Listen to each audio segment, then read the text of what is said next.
On behalf of the Guyana Action Party, a member of the coalition, I stand to make my contribution on the motion of support for the government and people of the Cooperative Republic of Guyana and reaffirming the recognition of the 1899 Arbitral Award and the 1966 Geneva Agreement.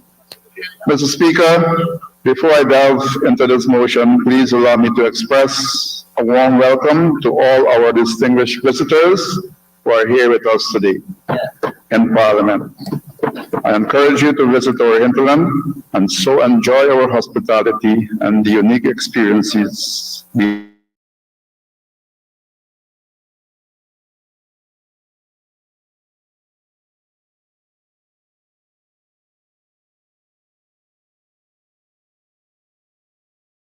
being most important for our future survival as a nation in the short, medium, and long term. Mr. Speaker, Essequibo is our El Dorado. It is our home, and we are proud to live there. Mr. Speaker, please allow me to say that the indigenous peoples of Guyana stand firmly with all Guyanese in saying to the world that Essequibo, our El Dorado county, is ours. And will be ours.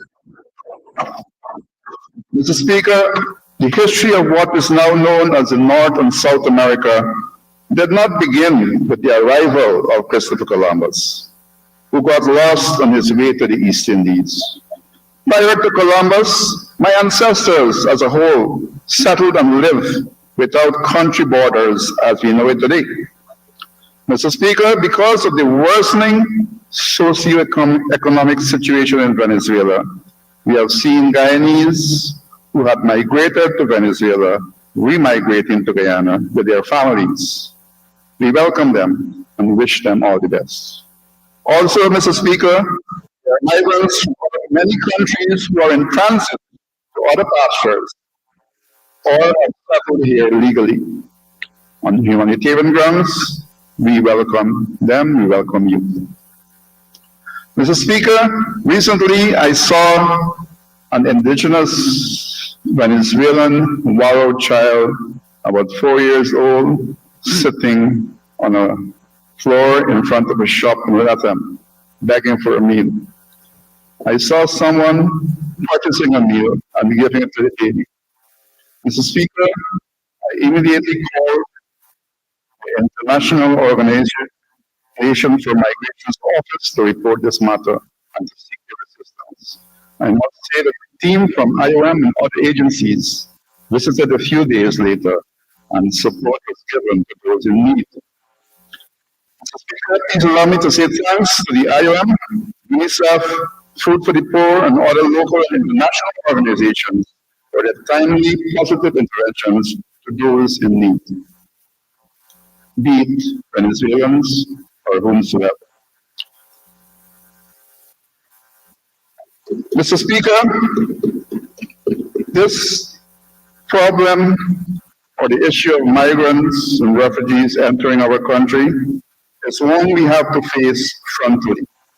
And we must not, if I should use the kind of terminology, dilly-dally on this issue.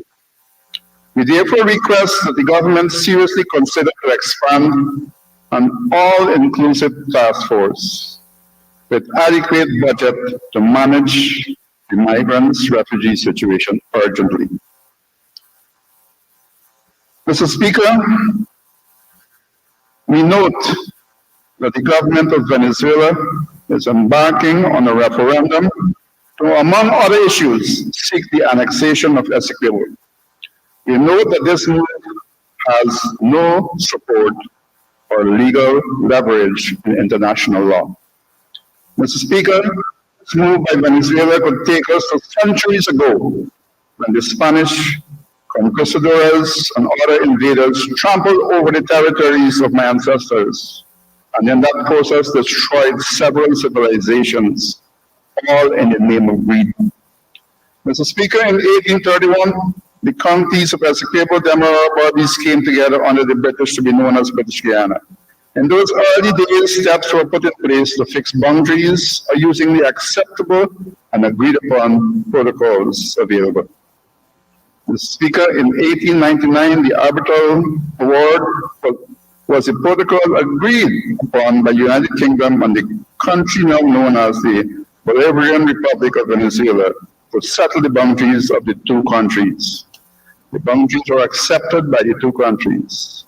In 1905, the mutually agreed upon boundary was made legally binding.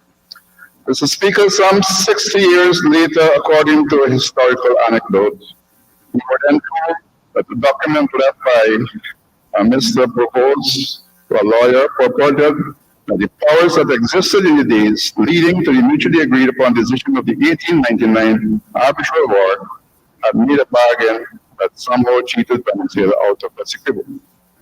Mr. Speaker, to date, there has been no proof to substantiate this story, as told by Mr. Provost.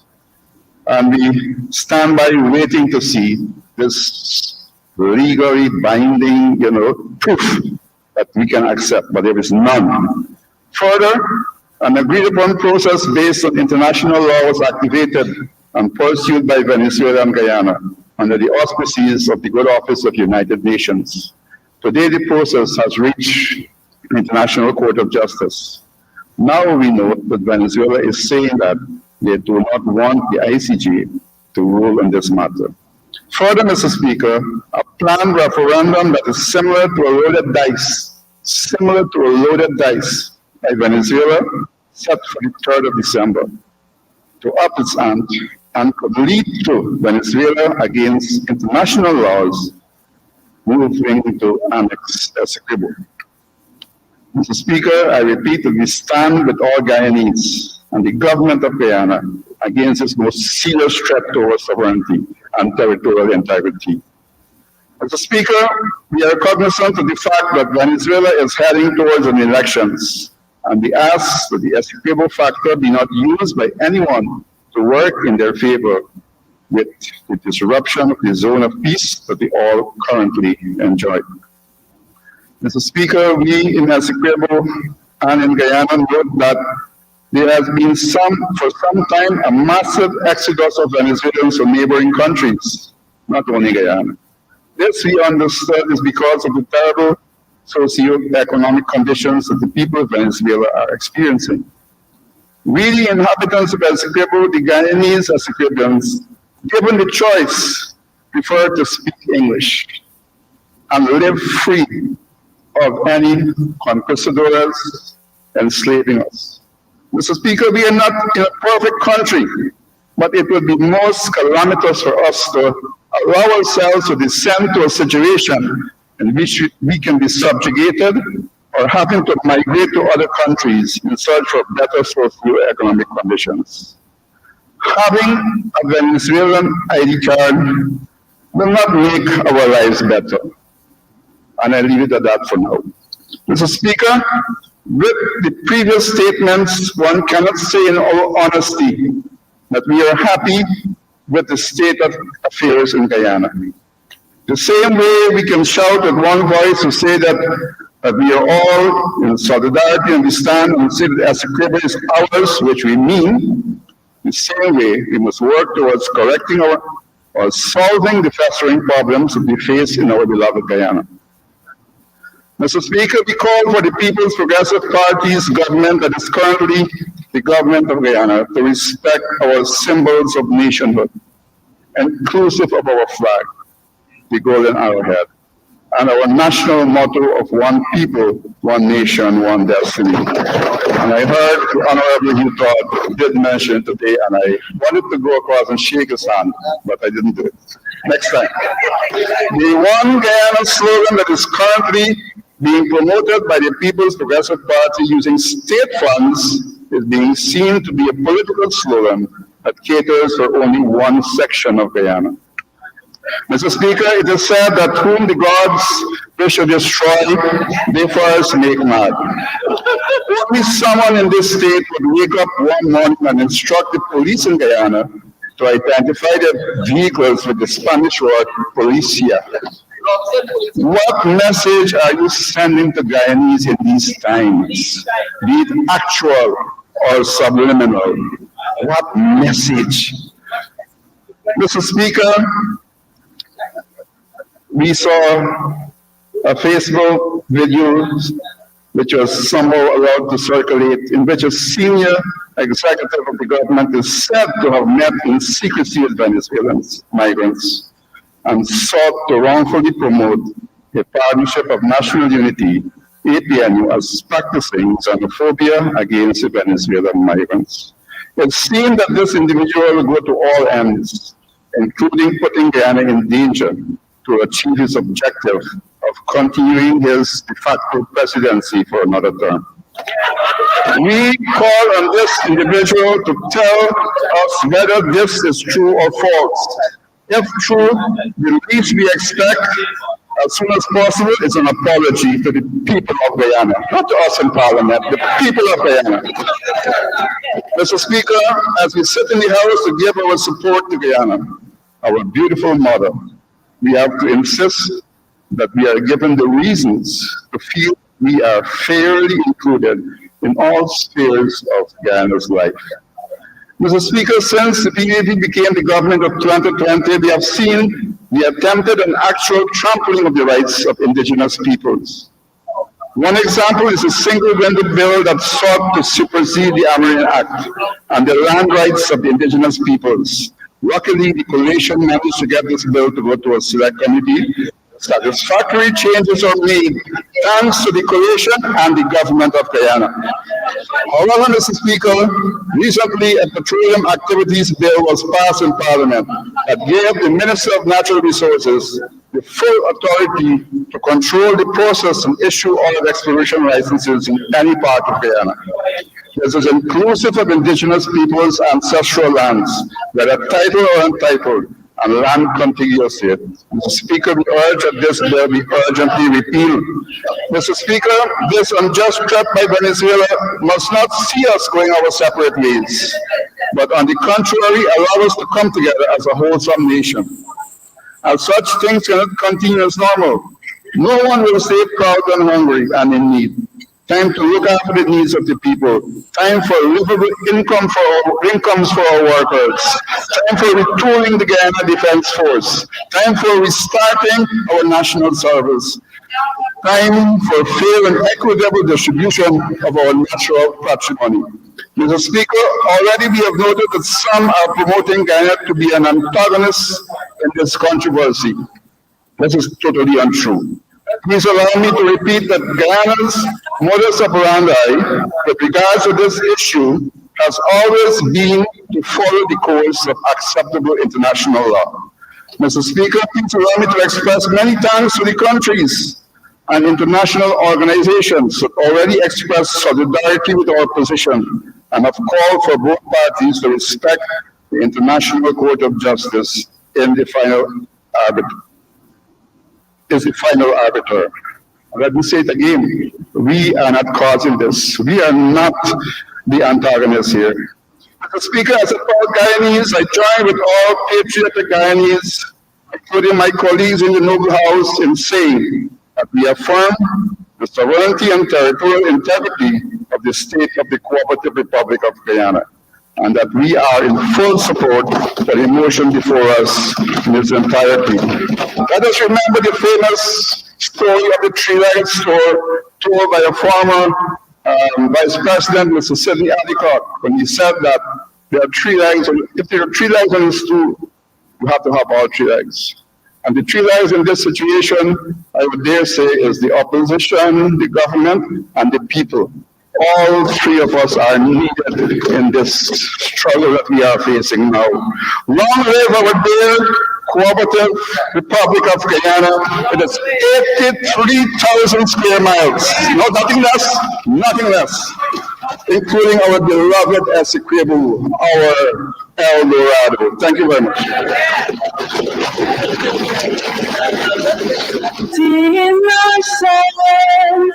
The children pledge each faithful love to God the lands, to follow the shock of rude invader who'd violate us, to cherish and defend forever the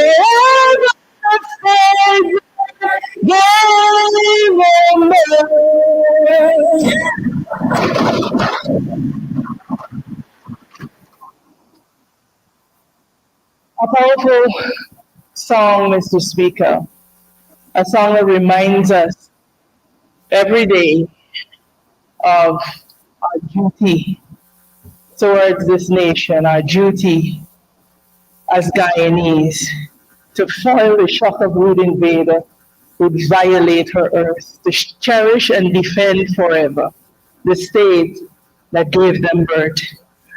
I rise today, Mr. Speaker, to express my unequivocal support for this motion before this honorable House at this extraordinary sitting. Mr. Speaker, we are in extraordinary times. We look the world over and we see that which was once sacrosanct is now temporal. That which we held as time-honored principle and now discarded in the name of the expedient. Here at home, we are all facing what we agree is an existential threat. A threat to our territorial integrity, a threat to our sovereignty, a threat to our very way of life. A nation of over 28 million, Mr. Speaker, with a large, well-equipped army and a population indoctrinated in the belief, in the misguided, the mistaken, and the unfounded belief that the Essequibo belongs to them. Venezuela is, for all intents and purposes, a formidable Goliath. Our beloved Guyana, on the other hand, Mr. Speaker, is a young state with a peace-loving population of less than 1 million people, a small defense force, and we are a nation on the cusp of achieving our full potential.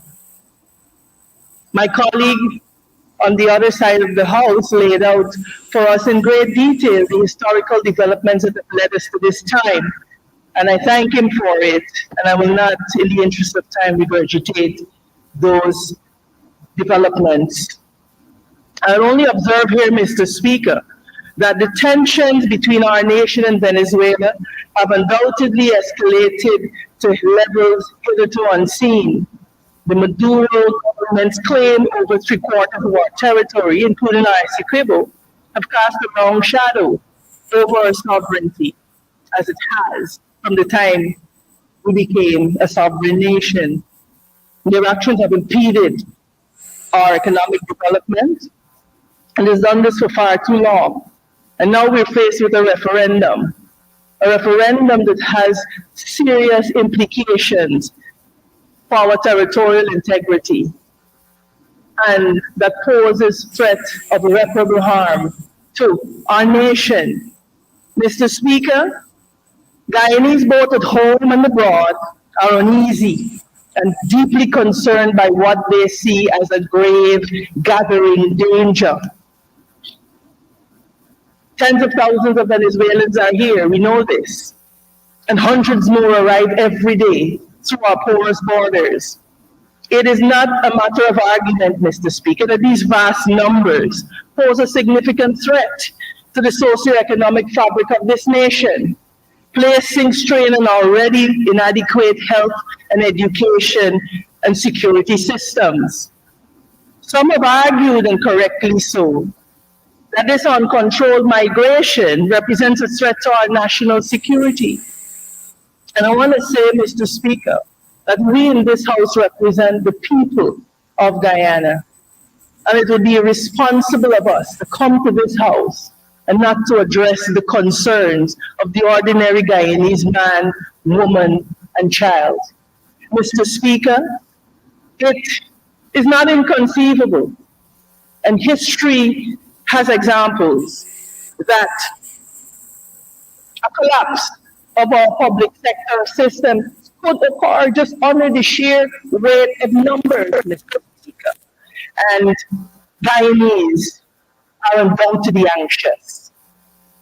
Everywhere we go, in the towns, in the villages, as MPs on this side of the House, I can't speak to the experience of my colleagues on the other side, but on this side we are asked, MP, what is it? What are we doing? How are we dealing with this?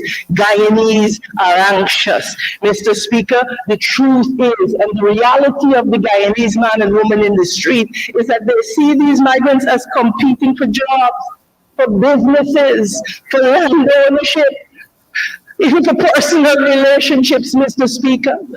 Those are the concerns of the ordinary Guyanese man and woman. Mr. Speaker, we want to say,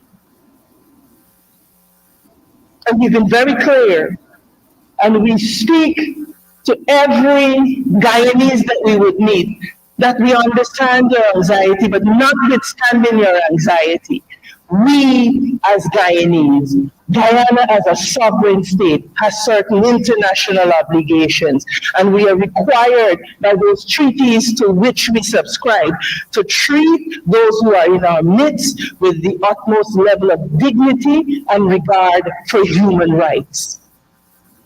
But it would be irresponsible of us not to acknowledge that the concern exists. We will be shirking our duties as members of this National Assembly not to represent the interests of the people who elected us to be here. Mr. Speaker, we want to make it clear that we must treat, as I said, migrants with the dignity and respect that one human being deserves from another. We must treat them as guests, not as threats. Mr. Speaker, but I want to be very clear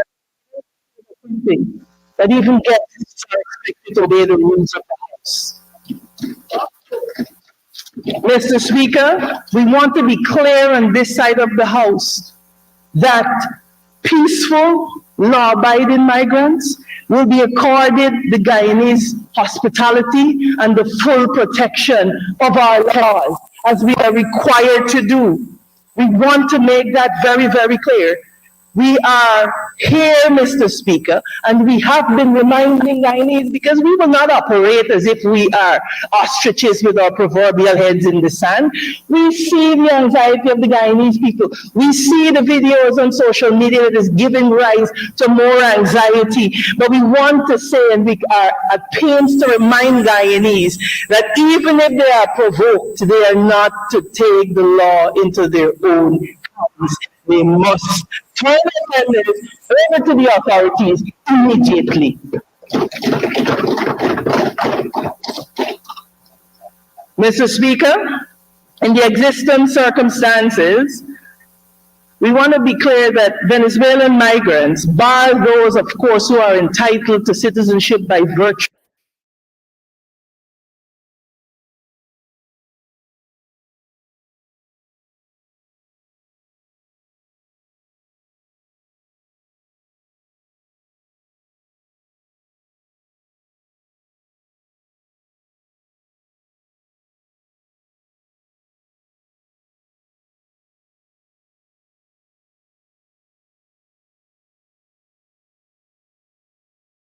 and hospitality is just that, accommodation, and hospitality. And it must not be regarded as a path to citizenship unless you are entitled to it, or as permanent residency, Mr. Speaker. Mr. Speaker, what I am speaking about here is embodied in the laws of so many countries, Mr. Speaker. And if we research, we will see that this is nothing new and novel. But this is what a nation does to protect its people, Mr. Speaker. Our first duty is to the people of Guyana, is to Guyanese, and we will not shirk in our duty. Mr. Speaker, I want to be very clear, because again, we as representatives of the people, we do not sit in this National Assembly of our own free will and volition. We were elected to represent the Guyanese people. And that is what I stand here today intent on doing. So I hope, Mr. Speaker, to be very, very clear that we will not encourage the mistreatment of any migrant. We will not encourage Guyanese taking the law into their own hands. And I repeat that for emphasis, because I know that there are those who are interested in propaganda and in cheap political points. We are not here for that today. We are here to represent the interests of the people of Guyana. Mr. Speaker, I want to say that it is important that we understand, as we have been calling on this side of the House, the time is now for a national conversation on migration. We called for it 2 years ago. We warned about these numbers 2 years ago. I stood right in this National Assembly 2 years ago. We said that unless we have serious conversations and unless we took serious action, we would find ourselves in the position that we find ourselves in today. And we are living to see that exactly what we warned about has come to pass, much to the detriment and anxiety of Guyanese. Mr. Speaker,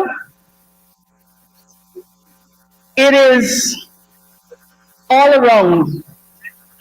It is all around us. When you look at the legal frameworks that exist to protect Guyanese, to protect the citizens of a sovereign state, and to make sure that the path for citizenship is crystal clear, that the path for residency is crystal clear.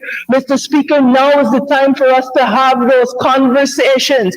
We are a small nation of 800,000 thereabouts, if we are to believe the last set of statistics. And Mr. Speaker, we owe it to our people. We owe it to our people to have a very clear legal framework. A framework that does not extend to fiat or rule by fiat, but it is clearly deliberated in this House so that people who come to our nation will know exactly where they stand and how they stand and what is their path to citizenship, if any, Mr. Speaker. I repeat, our first duty is to the people of Guyana, and we must be unapologetic in the prosecution of that duty, Mr. Speaker.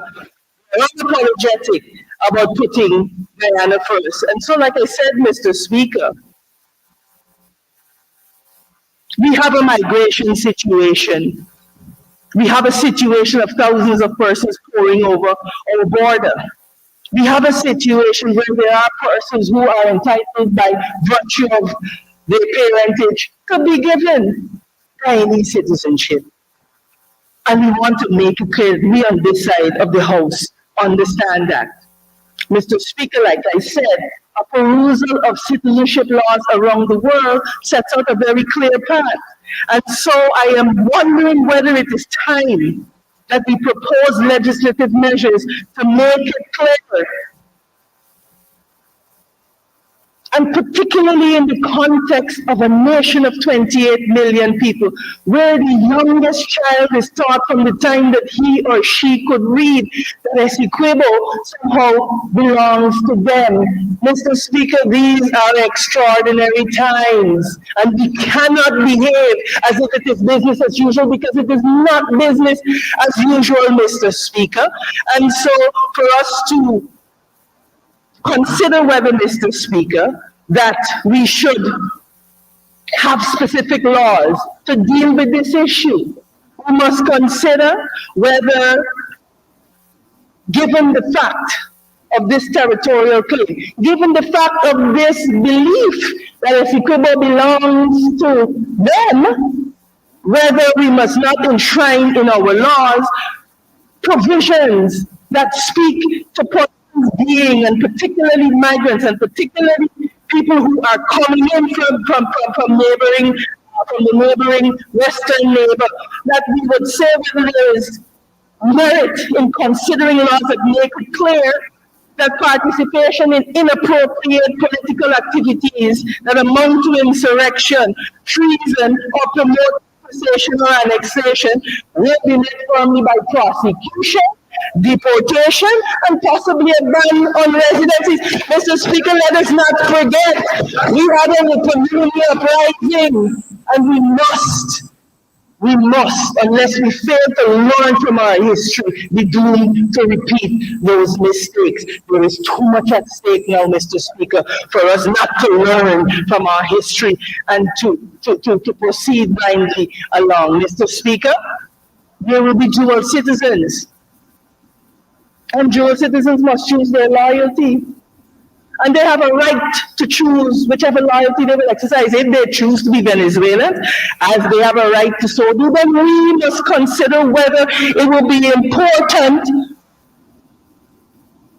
to prescribe their ability to act and participate in Guyanese civic and political activities. And Mr. Speaker, I'm going to be very clear about this. This might not have been critical had we not been dealing with people who genuinely believe, because we interact with people in our community, and we get feedback, and there is a genuine belief, as represented the other day by the map of Venezuela on that food cart that included the Essequibo in central Georgetown, that we had to send the police to make sure that that was done away with.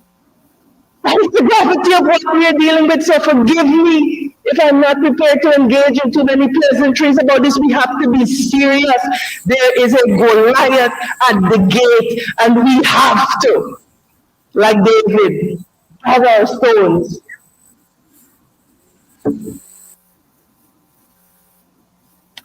Mr. Speaker, we must immediately enhance screening procedures at our borders. We must set about to verify and record in a transparent and credible manner those Venezuelan nationals, like I said, who are legitimately entitled to citizenship by virtue of their parentage, those who are eligible as economic migrants, and those who may, given the international legal framework, be eligible for refugee status, and even those who will be deported back to Venezuela because they pose a security threat. This is what the screening process at our borders should be doing. Mr. Speaker, we must establish a robust, continuous education program, one which matches the fervor and intensity that we see next door. As I speak, there are jingles out on social media, whole national songs from Venezuela claiming that Essequibo is theirs, as we sit in this house and as we debate this motion. And so, Mr. Speaker, we must establish a robust, continuous education program which will engender patriotism and respect for our collective heritage. We must have a program, Mr. Speaker, which will inform the youngest to the oldest about the seriousness of the territorial issue. They must know about Venezuela's scandalous and illegitimate claim to our Essequibo. The program, Mr. Speaker, must be tailored to specific audiences And it must include our 9 indigenous nations in their language. The urgency of the situation demands that no effort be spared to light the fire of patriotism in the belly of every Guyanese man, woman, and child, Mr. Speaker. The urgency is that great, Mr. Speaker. We must have a program that embodies the fundamental and inherent truth that we will repeatedly teach our children and our new adult citizens that Essequibo, as one of the 3 counties of Guyana, is, was, and always will be 100% Guyanese. From Rain, Mr. Speaker, to Parika, from the sprawling Savannah, sir, to the rapids at Rockstone, Essequibo belongs to Guyana. Mr. Speaker, now more than ever, we must be committed to full collaboration between the government and all national stakeholders. I want to be clear, the time for petty partisan politics is over. The time for subordinating the national interest below the interests of party and political expediency is over. This moment demands that we, Mr. Speaker, it demands that we rise above this. You know, Mr. Speaker, they're defining moments in a nation's history. These are moments, sir, that shape the course of our collective destiny. The pivotal junctures that we meet, particularly these pivotal junctures, are very often the crucibles in which the character and resilience of a nation are tested. These defining moments, however, are not solely challenges, Mr. Speaker. They are opportunities. They are opportunities for us to learn, to grow, to redefine ourselves. They are opportunities to make positive changes and progress as a nation. It is during these moments, Mr. Speaker, that we have a choice, that we could either set a new course, one that aligns with our values and our aspirations, or we could go down the same road that we have been going down. Mr. Speaker, I'm reminded of the words of J.W. Chinnapen as was set to song by the late Valerie Rodway, which we now know as the national song, Arise Guyana. And it reminds us that when freedom waved her banner bright, on Iron Ghana's golden height, a nation's glad triumphant song, reverberant rose full, loud and long. Guyana, fair Guyana, be true to your higher destiny. Mr. Speaker, inherent in that is an admonition that there is a lower destiny that we must avoid, a lower destiny that we must shun. Mr. Speaker, we are true to a lower destiny when we settle for less, when we use the path of least resistance, when we decide that we are entitled to far less than we are as a nation. Mr. Speaker, a nation embracing its lower destiny manifests itself in a myriad of ways, from failing to take care of the poor and needy, to tolerating injustice and inequity, to fomenting hate and strife for political gain, to failing to invest in our human capital. As Guyanese, Mr. Speaker, we must now more than ever forcefully reject any attempt to be led down such a path. And we must commit ourselves to strive for excellence, embrace our potential, and collectively work towards a higher destiny for ourselves, for our community, and for our nation. And you may ask, Mr. Speaker, why is this important? It is important, sir, because it is only as a united Guyana that we will stand a chance of defeating this Goliath. Mr. Speaker, that is why we on this side of the House have been clear that there will be no daylight between us and the government as it comes and as it relates to the independence of Guyana, to our territorial integrity, and to our sovereignty. Mr. Speaker, we want to be pellucid, and we'll continue to be pellucid. Mr. Speaker, The only way that we will be able to overcome this is to unite. And Mr. Speaker, it must be unity not just in word, but it must be unity in thought. It must be unity in deed. It must be a unity that says, I am my brother's keeper. It must be a unity that says that when one Guyanese suffers, the entire Guyana feels it. It is a unity that will say that we must put an end to discrimination, to strife, to discord. Because, Mr. Speaker, unity, we speak of it, but we have to walk it out now as a nation. And this is the moment that we have to demonstrate to the world that we are able, we are capable, and we are up to the challenge, uniting for the good of Guyana and for Guyanese.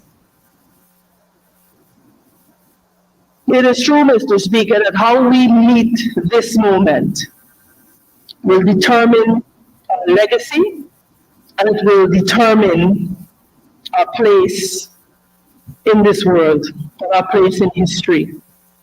Let us remember in this moment that unity, resilience, adaptability are our greatest assets in confronting the challenges and seizing the opportunities that will come our way. As we face the defining moment of our time, let us be a nation that rises to the occasion. Let us be a nation that demonstrates strength of character and depth of will and depth of unity. Mr. Speaker, we may not have might on our side, but we have right on our side.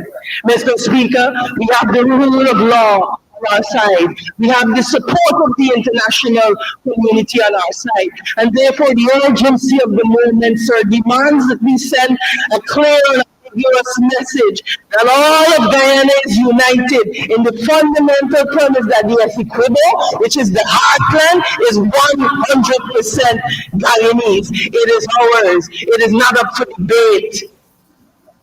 It is not up for debate.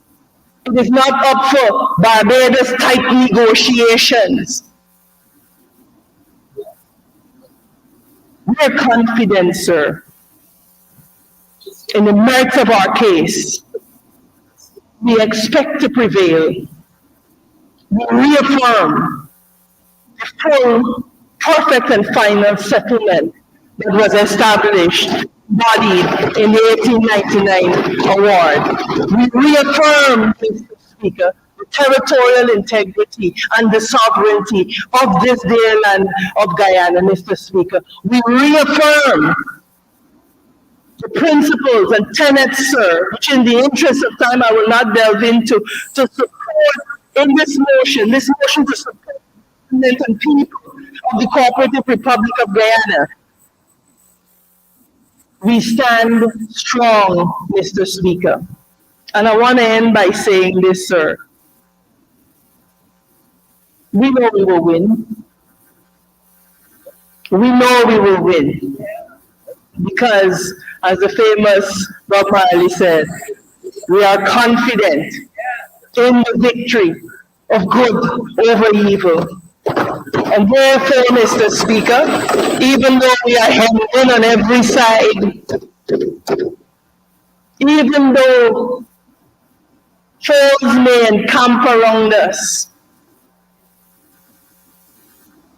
Mr. Speaker, we want to say to the miner at Monkey Mountain who may be worried about it, we want to say to that maker in Hampton Court that may be worried about the future of our children. We want to say to the farmer that this land has been in his family for generations, and he now wonders what is the implication of this for me, and he's anxious.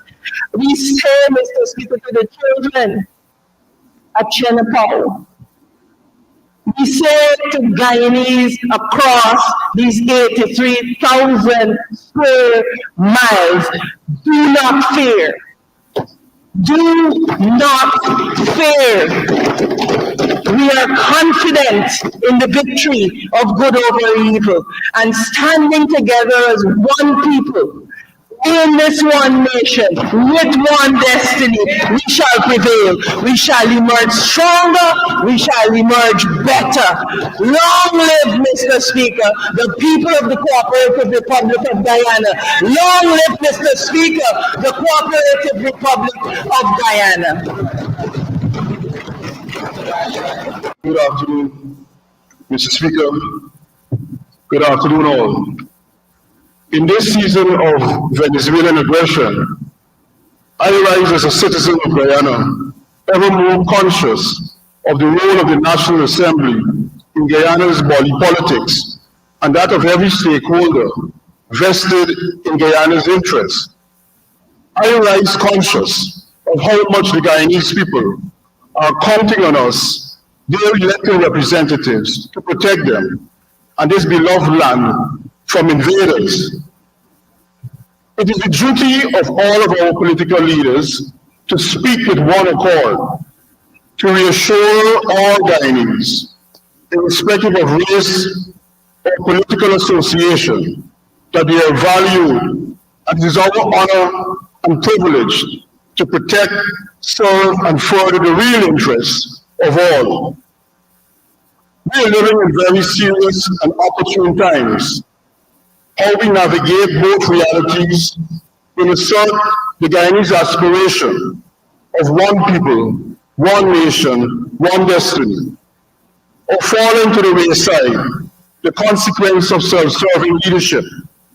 In other words, would history record us in this moment of time swimming together or separately, uncaring whether we sink each other because we have not yet learned to appreciate that our lives and destiny are intertwined.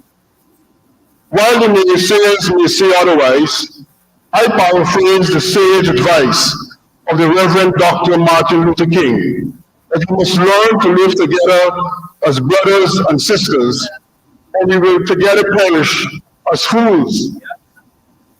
We meet today to address the motion of Venezuela's continuous saber-rattling, the presumptuous lawlessness to think that we're going to sit silent and to allow them anywhere near our land and waters, that was always by right, as determined by the 1899 Arbitral Award and the international law of the sea.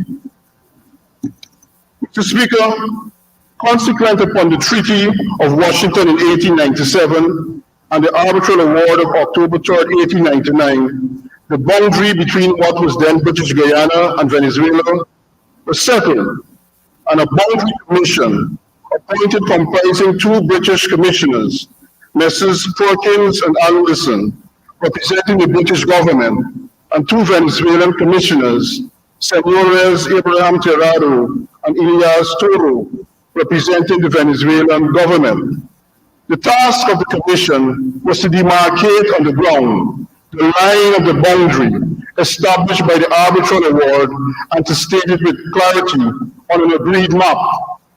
The resultant borderline or boundary line was surveyed by the Commission between November 1900 and June 1904 and was settled on a map, an extract from which had been circulated to the honorable members and signed by the commissioners at Georgetown, British Guyana, on the 7th of January 1905.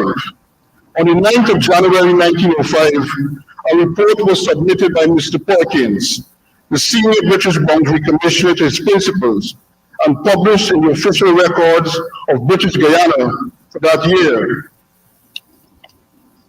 It should be noted that two identical maps were drawn and jointly signed, one for the government of His Britannic Majesty and the other for the Venezuelans, containing all the enumerated details related to the demarcation with a clear specification of the boundary line according to the Arbitral Award of Paris. On the 10th of January 1905, the British and Venezuelan commissioners signed a formal agreement at Georgetown, referring to the map previously signed by them and endorsing its accuracy and authenticity. Guyanese know on December 3rd that the Venezuelans will go to the polls to vote on 5 questions, which are paraphrased from our point of view. 1, the Venezuelans agreed to reject by all means the boundary line drawn by the 1899 Paris Arbitration Award, which gave Guyana execrable. Do the Venezuelans support the 1966 Geneva Agreement as the only valid legal instrument to reach a practical and satisfactory solution to Venezuela and Guyana regarding the controversy over the territory of Essequibo? Thirdly, do the Venezuelans agree with the misguided historical position of not recognizing the jurisdiction of the International Court of Justice to resolve the territorial controversy over Essequibo? And fourthly, do the Venezuelans agree to oppose Guyana's claim to dispose of our sea consistent with international law? And fifthly, do the Venezuelans agree with the creation of Guyana Essequibo state and the development of an accelerated plan for comprehensive care for the current and future population of our territory, which includes, among other things and others, the granting of citizenship and the identity card of Venezuela in accordance with the expired Geneva Agreement and violation of international law to covet the land which does not belong to them? Mr. Speaker, these questions represents Venezuela's latest unilateral act, the latest unilateral act in a long history of Venezuela's violation and disregard of treaties. The second question of the referendum seeks to state that the Geneva Agreement of 1966 is the only binding and valid agreement for the resolution for this controversy. We state that the Treaty of Washington and the arbitral award is the full, perfect, and final settlement of the controversy surrounding Essequibo. Let us remember that Venezuela has repeatedly breached the Geneva Agreement and rebuffed efforts by Guyana to engage in bilateral talks with Guyana. Venezuela, in respect of the mixed commission established on the Geneva Agreement, has occupied half of the island of Ancoko in the middle of the Cayuga River in breach of this agreement. They've organized within the territory of Guyana clandestine meetings with indigenous chiefs, citizens of Guyana, in a successful attempt to delude them into supporting resolutions backing Venezuela's claim. And we have mentioned today, we have published in the London Times a paid advertisement saying that she would not recognize any development concessions in the Essequibo region, and have sought to annex by presidential decree a 9-mile belt running along the coast of Essequibo of Guyana and extending within 3 miles of it. Our governments, particularly for which our party formed, on the 28th of June 1968 and the 18th of July 1968, rejected and rebuffed Venezuelan efforts to take control of our lands by submitting to them notes of protest. Mr. Speaker, in these circumstances, Guyana cannot engage in any further bilateral and similar talks. Guyana should, must, and shall remain committed to the jurisdiction of the International Court of Justice for the resolution of the controversy. The people of Guyana deserve no less. The sun of Guyana sets in the Essequibo. There must be no further prolonged attempts by Venezuela to fabricate an eclipse of the sun of Guyana.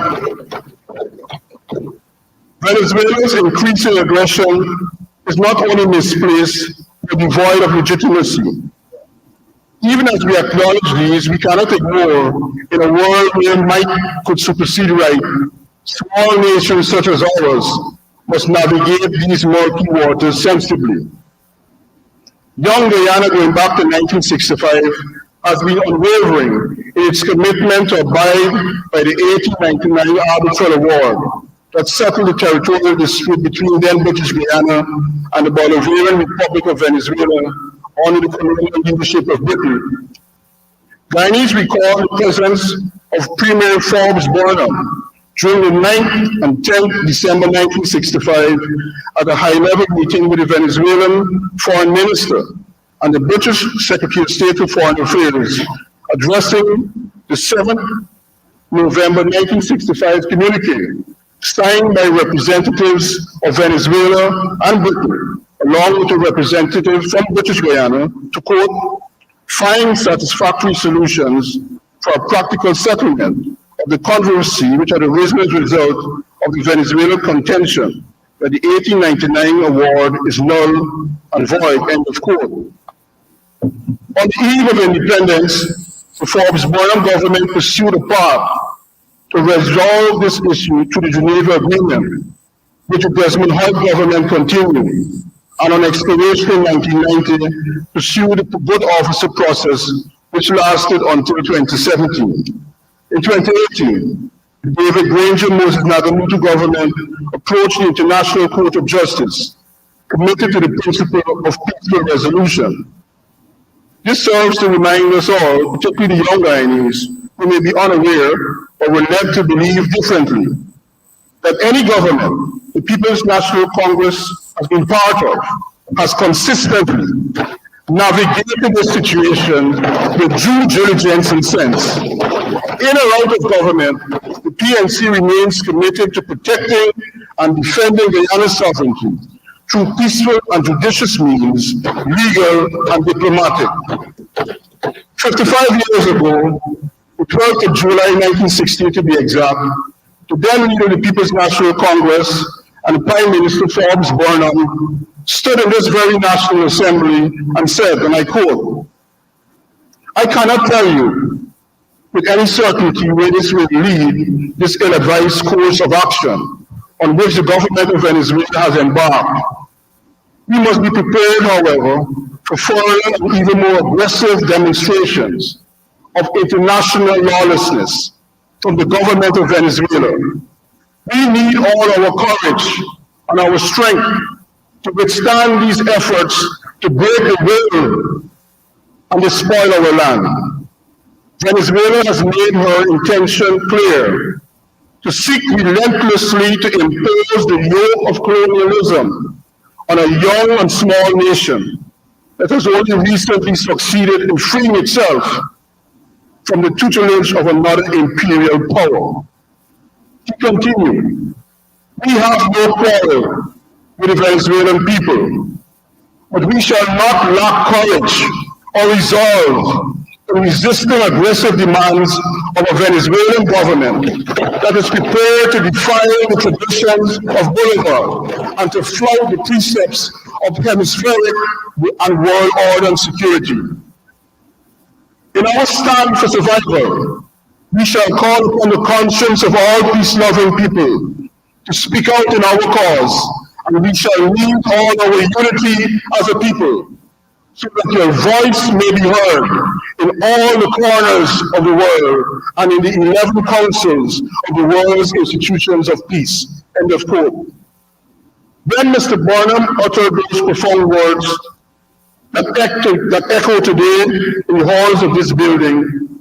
He was addressing Guyana's statement on the Venezuelans' decree that purported to plan to annex part of the territorial waters and the contiguous zone of Guyana as part of Venezuela, lying along the coast of Guyana between the mouth of the Essequibo River and the Winey Point. We are there more than a century later, facing a threat of no lesser magnitude. And we cannot pretend that this issue is not a clear and present danger to every citizen of this beloved home and abroad. We are here a century later, more than a century later, after the arbitral award. Mr. Dave Martins captured in a song who we are as a people. I quote, we are a peaceful people. Struggle as we struggle. We don't look for trouble, just ask around. But when outside faces, from foreign places talk about taking over. We ain't backing down. Again today, we fired a verbal warning shot to Venezuela. As a citizen, a parliamentarian, and a proud member of the PNC, I join with my colleagues in the AP and UAFC, and every Guyanese to reaffirm the position taken by the PNC historically, and in these times, all Guyana, in its present configuration, belongs to all of us. We accept the 1899 arbitral award as the final settlement of the dispute between Great Britain and the Bolivarian Republic of Venezuela on the matter of the border. At the same time, all Guyanese are relieved to hear similar affirmation from the People's Progressive Party, and we repudiate of any idea and any possibility of giving up a blade of grass, the consideration of an offer to Venezuela of a channel to the sea, or anything for that matter that could be construed as unpatriotic and threatening to our territorial integrity. I remind this House that the PPP leader and leader of opposition, Dr. Jagan, in his contribution on the 1968 resolution passed in this National Assembly on the 12th of July 1968 said, and I quote, "In the resolution, we would like to state that we agree that the Venezuelan decree should be considered a nullity, that the decree is a threat of aggression, and that the implementation of the decree should be considered an act of aggression. We are called upon by the government to prove that the government taking all necessary steps to secure the territorial integrity of Guyana.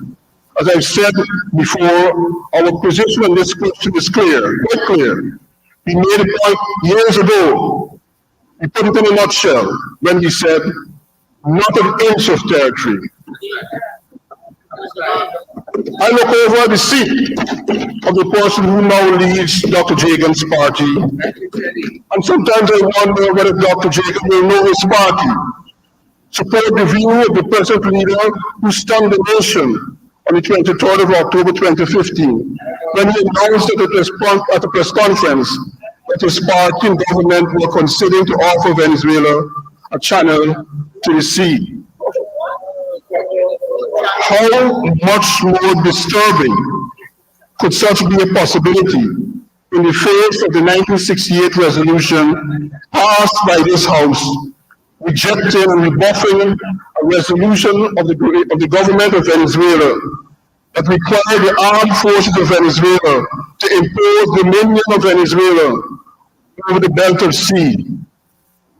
How could that happen in the face of a resolution of this House that resolved to declare that the decree to be a nullity and approve of it being so treated by the government of Guyana insofar as it purports to relate to any part of the sea, including the territorial sea and the contiguous zone adjacent to any part of the coast of Guyana and to any part of the continental shelf forming part of the territory of Guyana. When the House passed a resolution to condemn the said decree as constituting an act of aggression against Guyana and as seemingly likely to endanger the international peace and security, that denounced that act as an act of aggression against Guyana, done contrary to the Charter of the United Nations, and an attempt by the government of Venezuela to implement the said decree over part of the sea, including the territorial sea and the contiguous zone adjacent to any part of the coast of Guyana. How could it have occurred when the House passed a motion to approve of the government of Guyana taking all necessary steps to secure the territorial integrity of Guyana, including its rights under international law and over the sea adjacent to our coast? Permit me, Mr. Speaker, to remind this House and all Guyana that Dr. Jagan, in that debate, said that we must not only deny Venezuelans radio time, we must also restrict them in other places. And I quote his declaration, "Let them go home," he said. "Let them go home." It is amazing, Mr. Speaker, that Mr. Shearer will come here this afternoon, the honorable member will come here this afternoon and to present an image that the People's Progressive Party has been a party that has historically been accommodating of migrants. Mr. Speaker, the concerns of the Guyanese people are legitimate. A few days ago, I visited the Hasleton area, and the only issue on the minds of the Guyanese people, because of the proximity of this debate, the situation of Venezuela. And there are concerns about the entry and the unregulated entry, the unplanned permission on migration, and the almost open facilitation of a number of persons from Venezuela coming into this country. Mr. Speaker, there could be no denial that the infrastructure of Guyana can't support that sort of migration. Whilst the Honorable Teixeira speaks of a very progressive position, obviously, comparing what Dr. Jagan said to now, the Honorable Member did not capture the reality of what is happening in Guyana. One of the very first acts of the current PPP government was to impose a visa restriction against Haitians. Persons who are entitled to the free movement of travel within CARICOM. Mr. Speaker, though we join this government, which is our right to do so, and it's our obligation to do so, to stand and defend our country against Venezuela, I wish to remind this Honorable House, Mr. Speaker, that in the course of my budget presentations in 2020 and 2021, I said the same thing using exactly the same phrase. And this is what I said. Completely overlooked again in the budget speech is the need for a comprehensive citizenship, immigration, and border policy. I said it, Mr. Speaker. Today, even in the stage that we are in the face of this crisis, this government has failed to bring before us legislation to govern immigration and access in this country. I reject as acceptable, Mr. Speaker, for the Honorable Member Teixeira to give us this sort of laissez-faire approach that anybody could simply cross into our country and somehow we have to accept and bear it. She acknowledged, Mr. Speaker, she acknowledged that Guyana is not a signatory to any convention on migration. Trinidad is not and Tobago is not a signatory to any convention, and they are sending back home the Venezuelans. I believe that this matter needs to be addressed. The brushing of it onto the above and off the table, onto the carpet, vacuum it out, is not sufficient. It does not address the concerns of the Guyanese people on a very important issue. Mr. Speaker, the National Assembly must therefore be unanimous in conviction and purpose on the Venezuela-Guyana border controversy. All and any doubts must be removed that successive governments and the people of Guyana, including the PPP, are not engaged in any nefarious or questionable activities that compromise Guyana's interests. Guyana deserves a peaceful and lawful resolution of this controversy, as led by the Bolivar government, to where the matters presently before the ICJ as placed by the Granger-Nagamutu government. The people of Guyana must hold their elected leaders accountable to this, failing for which will be complicit with any action taken by this government or any other government that does not serve the interests of the nation and its citizens.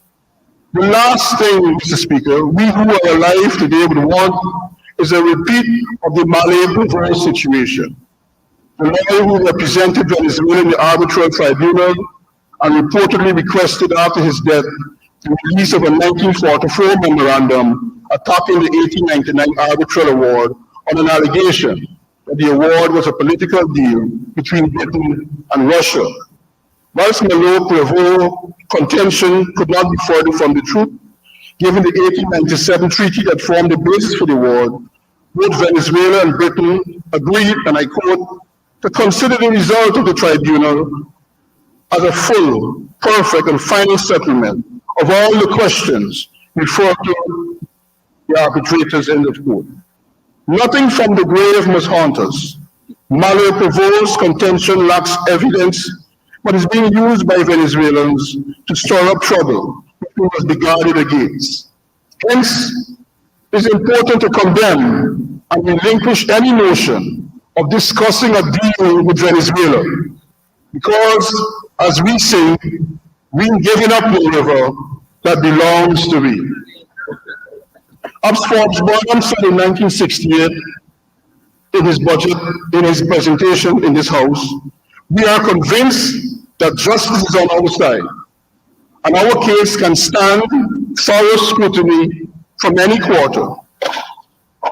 Having addressed our attention to the issue of reaffirming our commitment to the peaceful and legal resolution to the border controversy and the condemnation of Venezuela's aggression, I turn my attention to the internal management of the state. Guyanese are reminded that the strength of our external defense lies in the cohesion within the state. The disquiet and the rumblings of Guyanese in this oil-rich and the world's fastest growing economy are increasing. Guyanese are growing intolerant with the pervasive social, economic, and political injustices, particularly when they are entitled to fair treatment. Of this government must be reminded that the turning of a blind eye, pretending that there is no societal dysfunction, could lead to grave consequences. We are of one people, one nation, one destiny. And every Guyanese must feel that he or she has a stake in this beloved country and will be treated with dignity and respect. This is where sometimes government and our party don't seem to share the same beliefs. We believe in the national motto, not only misguided, visionless, poorly executed one Guyana policy, which is not only myopic, but anti-national, unpatriotic. It feeds internal divisions and external forces to exploit in the furtherance of their national interests. It's important for this House to record, and for all Guyanese to know, that whilst we stand in solidarity with the government and all Guyana discussion, we will take a momentarily brief pause on our continuous argumentation on this side of the House in relation to the discriminatory management of the state, the continued abuse of public servants and teachers, and unionized workers' rights to collective bargaining. For a moment, we will take a break from our argumentation in relation to the demolition of the guardrails of democracy and the government's apparent determination to create a one-party state. For a moment, we will stand back from President Ali's violation of the Constitution and the contempt of court for not ruling and not participating in— Honorable member, you will have to withdraw that reference to President Ali. Mr. Speaker, I withdraw it. We will not stand for the violation of the Constitution and the contempt of the court on the substantive appointment of the Chancellor and Chief Justice. The court ruled on the 26th of April 2023 that any protracted or further delay in complying with Article 127(1) of the Constitution is inimical to the independence of the judiciary as set out in Article 122 of the Constitution. For a moment, we will take a break, Mr. Speaker, from complaining and standing up against the demolition of homes. We will take a break today because we stand together for all Guyana in relation to the failure to provide equitable allocation of resources across the country. For a moment, we are concerned and remain concerned about the issue of poverty and the failure of the government to reduce it in a systematic manner. The government's continuous collapse of the education sector, with more than half of the children in the world's fastest growing economy are not literate. Mr. Speaker, we take a break today and join the government in support of this motion, despite the failure to provide proper health services across the country, and the inability to provide a basic medication to those in need. Mr. Speaker, we take a break today just for a moment, just for a pause, from continuing to address the issue of the lack of accountability in the management of the oil sector and its proceeds, and the allocation of contracts to the tune of billions of dollars to PPP's friends, families, and favorites.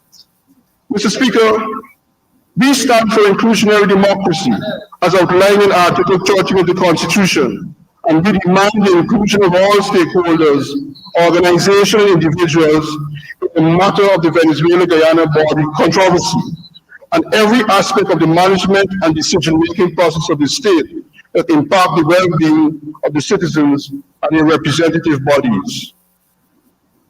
To set allegiance, we on this side of the House pledge to cherish and defend all 83,000 square miles and the 53,347.7 square miles of our exclusive economic zone from foes, external, and any who dare to think they can attack us from within.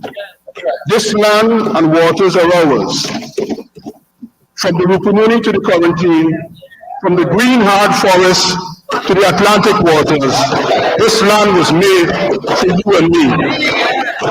Mr. Speaker, we stand united, and all Guyanese are united, on the fact that Essequibo is the territory of Guyana. Mr. Speaker, we stand united, and all Guyanese are united on the fact that the arbitral award of 1899 is a full, perfect, and final settlement of this controversy. Mr. Speaker, we stand united, and all Guyanese are united on the fact that the jurisdiction of the International Court of Justice is the only legitimate forum for the clarification of this controversy. Mr. Speaker, I say Guyanese are united. For, as Forbes Burnham said on the 17th of July 1968 in his presentation to this House, when this House agrees unanimously, it is the voice of the majority, the overwhelming majority. Mr. Speaker, the PPP therefore has a duty to partner with our side of the House, our party, and civil society as a whole, and sincerely fight for this land, its institutions, and symbols of state, the welfare of each citizen, and everything on the Guyana skies. Political leaders must show the world that in this moment, in this time, when issues require putting the Guyanese people first and putting the Guyanese nation first over self, we stood up and we delivered. Mr. Speaker, I stand on and affirm the immortal words of Forbes Burnham, who said in this House, as I previously referred to in that speech, and I quote, "We are agreed that Venezuela, notwithstanding whatever friendships there may be at the social and personal levels, is an imperialist aggressor. We are agreed on that.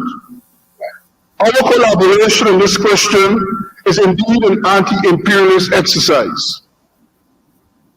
In the final analysis, Mr. Speaker, even if we have no friends with weapons, or be prepared to supply us with weapons, or assist us with weapons, we Guyanese people have faith in ourselves. And come to Venezuelans, to every 1,000 blows, we shall be prepared to deal one dead blow.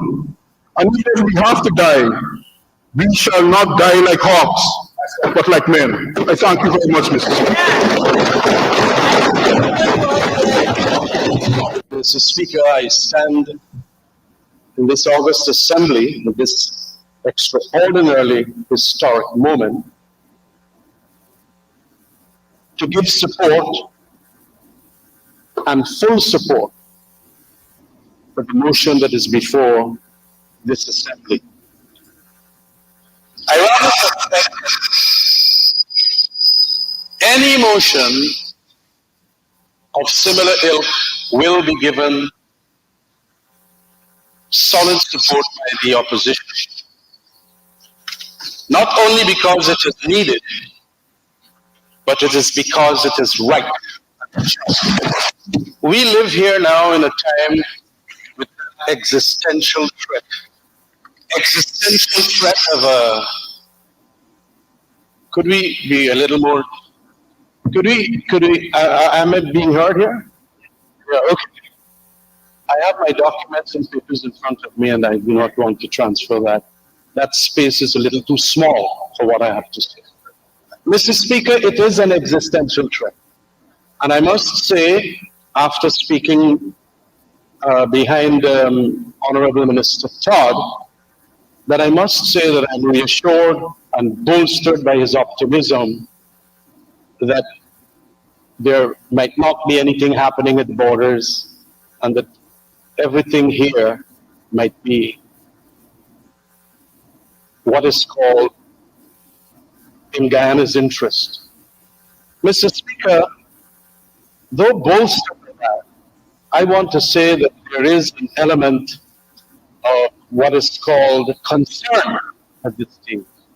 Venezuela's leaders, and I do not want to create an anti-hysteria against the Venezuelan leaders, but I must make this point, that they are behaving extraordinarily irrational.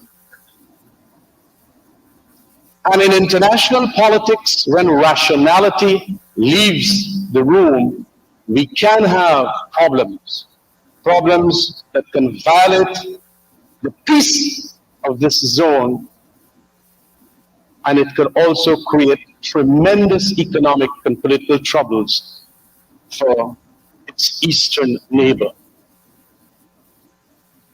Mr. Speaker, after that award and then the demarcating of the boundaries in 1905 and the completion of all that which was supposed to be done and done thoroughly after the 5 wise men made their arbitral award, we had a period in which it was recognized for some 60 years that border is what delineates Guyana from Venezuela. But it was British Guyana then. And Venezuela was obviously not going to play the fool with Britain.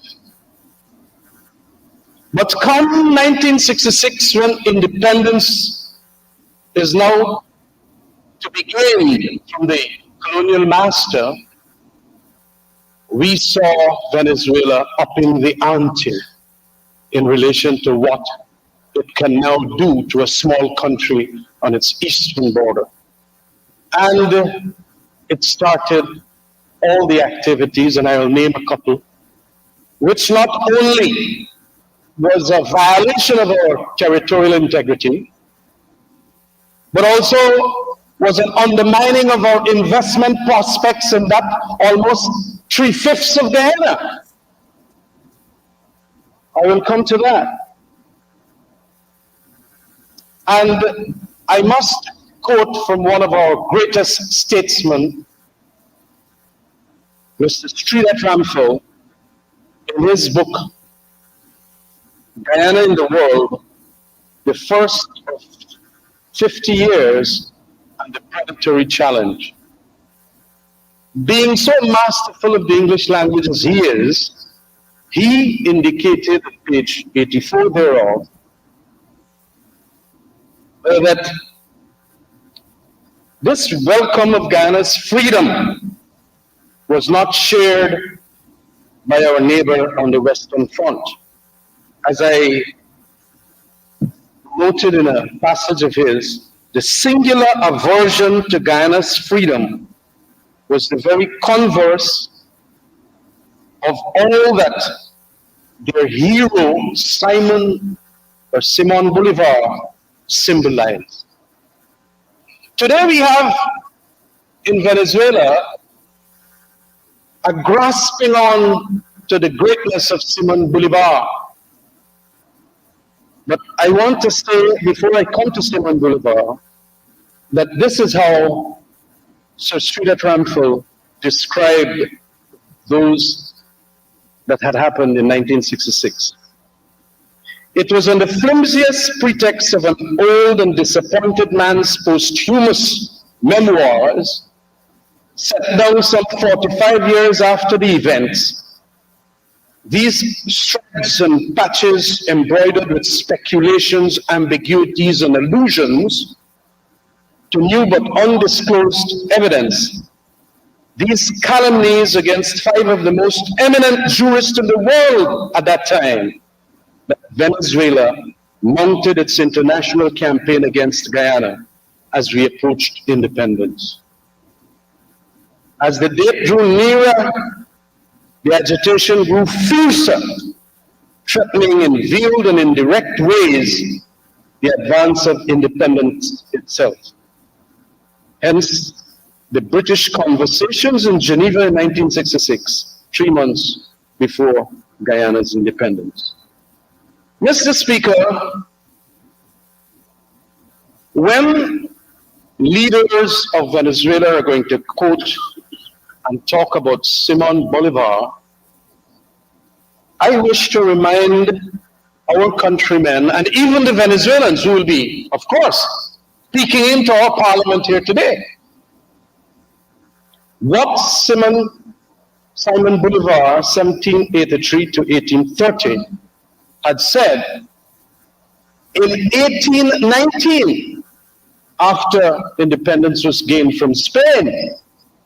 He had indicated around that time, after the fight for freedom, that the peoples of Latin America were so used to tyranny and ignorance and vice that they would not know what to do with freedom. That government had to be appropriate to the people, and that legislators in fledgling countries like Venezuela at that time would have to work to create conditions in which their fellow citizens could enjoy freedom. This is what he said specifically. If a people, and I'm quoting him here, perverted by their training, succeed in achieving their liberty, they will soon lose it. For it would be of more avail to endeavor to explain to them that happiness consists in the practice of virtue, that the rule of law is more powerful than the rule of tyrants. And I want to repeat that. The rule of law is more powerful than the rule of tyrants, because as the laws are more inflexible, everyone should submit to their beneficent austerity. That proper morals and not force are the bases of law, and that to practice justice is to practice liberty. Therefore, legislators, your work is so much the more arduous that we have to re-educate the men and women of Venezuela from being corrupted as a result of their training from, as he said, Spain. This profound advice from one of the greatest of Latin America's heroes must now, of course, be applied to what Venezuela, or at least be compared and contrasted as to what Venezuela seeks to do now. As a matter of fact, I feel that all the advice of Simon Bolivar is being thrown out of the room, thrown out of the window.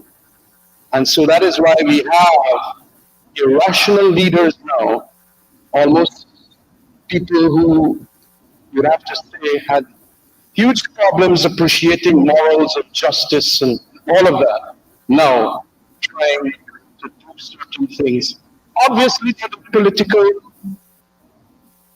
continuity. Rationality is important in international politics.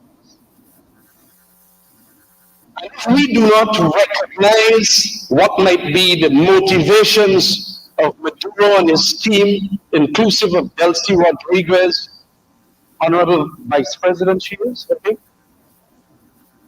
making statements about referendum and all of that means, in my opinion, that there is now a deliberate attempt to transfer their irrationality onto their countrymen for purposes of ensuring that probably they can be distracted from all the problems they have in Venezuela. And Venezuela got a lot of problems, Mr. Speaker. A humongous amount. I got a book, The New Map, by Daniel Yergin, and was doing some readings in relation to what might be their motivation. And of course, he was talking about climate and the clash of nations and energy. It is not only to distract the present leaders of Venezuela, it seems, they're wanting to distract their bad governance and whatever else, but it is also to extend, in view of the fact that we have now found oil in Guyana, to try to have a hand in that. I am glad that we signed the deal with ExxonMobil that had geopolitical advantages about it, although a number of people said that it was the most rotten deal that we ever did. We are going to see the benefit of it as a result of that. Mr. Speaker, it all started, as I said, in Venezuela under especially Hugo Chavez, with his mantra of socialism of the 21st century, and it become Chavez after Maduro thereafter. But what Venezuela suffers from now is tremendous economic and even a humanitarian disaster. I mean, we know that in the 1990s, Venezuela was hitting 3.3 million gallons per day. Today, it's about 600,000 barrels per day. We know that so many people have left the country, about 6 million, it's millions. Inflation has annualized to almost an unimaginable 1,000,000%. These are notes I took from Daniel Yergin. 1,000,000% is their inflation rate. And of course, in 2018, Maduro won a second term. And of course, I suppose they want now not to get all that 300 billion barrels of reserve exploited so that they could give Venezuelans a better chance. They're now eyeing Guyana. That kind of politics that is played in our region is going to be disastrous for this region. And the provocation, as we are seeing, has now gone to a referendum, as I said, to transfer the irrationality onto the ordinary, simple, peace-loving citizenry of Venezuela. Mr. Speaker, we cannot allow that, and it is for that reason, too, that we are all here united.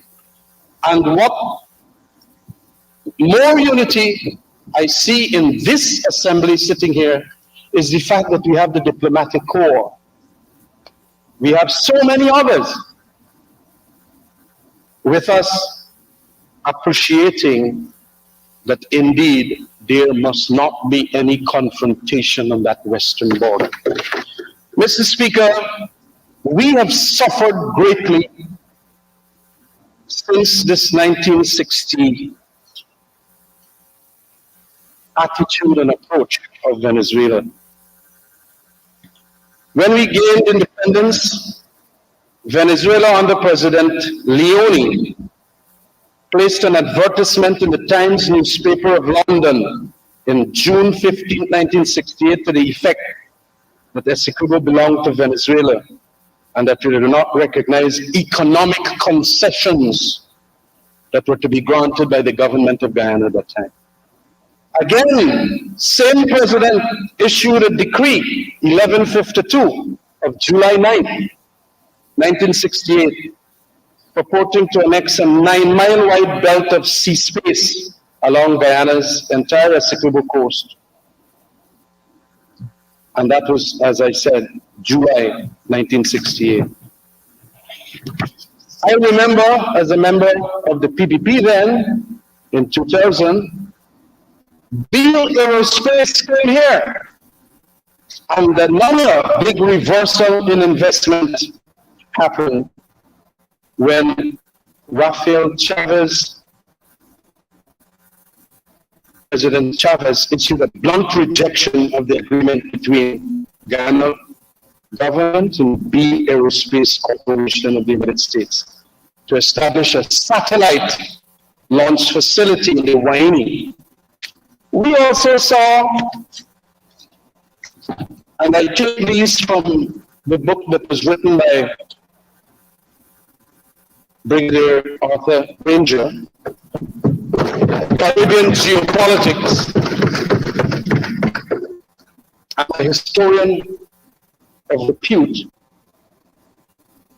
We also had President Rafael Caldera Rodriguez in 1969, or I think it was 1970, block Guyana's attempt to allow petroleum exploration rights in the Essequibo by Dimitex, a German company. President Lula Herrera Campins, sometime in 1980, reinforced the blockade by obstructing the development of the Upper Mazaruni hydropower project. He said that the whole of Essequibo belongs to them, and he asserted. And of course, Venezuelan Foreign Minister Jose Zambrano wrote a letter giving the president of the World Bank an ultimatum to refrain from financing the Upper Mazaruni hydroelectric project. Mr. Speaker, notwithstanding all of this, we also saw in 2013, October the 10th, when the frigate Yacuana of the Bolivarian Navy of Venezuela, entering Guyana's exclusive economic zone, and under the threat of force, prevented the unarmed vessel Technic Perdana from conducting seismic surveys. And you know, I remember the same day that we were supposed to inaugurate Brigadier General as the 9th president, Arthur Ranger, and on our 49th anniversary of independence, the president of Venezuela then made decree number 1787, stating that entire coastal plain in the Essequibo there, and even coming even almost to Demerara, they own everything. Continental shelf, exclusive economic zone, all the resources they're under. On the day after that elections, a couple of days after the elections, when President Granger was supposed to be sworn in, and on the 49th anniversary of our independence. Decree 1787. But of course, we went ahead, knowing the geopolitical value of an agreement, now that they have found oil, with Exxon, and not only Exxon, it included a Chinese company, Sino. Today we understand too that Chevron has bought the shares over of the third company, and we have two very large American companies. But we had all the time did the acts of eminent domain, meaning acts of our sovereignty over Venezuela, over Essequibo, and Venezuela was well aware of those acts. We, in 1977, enacted the Maritime Boundaries Act on June 30th. We also, November 10th, 1993, endorsed Guyana's ratification of the United Nations Convention on the Law of the Sea. And we, of course, later on, as is stated so meticulously in this book written by David Arthur Granger, that indeed the 60th instrument of ratification, November 16, 1993, enabling the convention to enter into force a year later. Guyana also took steps towards the consolidation of sovereignty over its marine resources with the introduction of the Petroleum Exploration and Production Act of 1986. That became the law in June 1986. And of course, licenses were issued under the Act in 1999, of course, to Exxon. And we have also done all that which makes it very clear that Essequibo belongs to us by entering fishing agreements, so many other acts of eminent domain. Bilateral fishing agreements allowing foreign vessels to fish in Guyana's waters. And I want to say that all these activities we did, that was to ensure that we can get the benefit of that largest out there. We must appreciate that indeed it is our land and nobody else's. Not a blade of grass. We may have the situation where they are going to do some saber rattling. We are not going to give up. Guyanese all across this country, in the diaspora, and we have got the wide diaspora.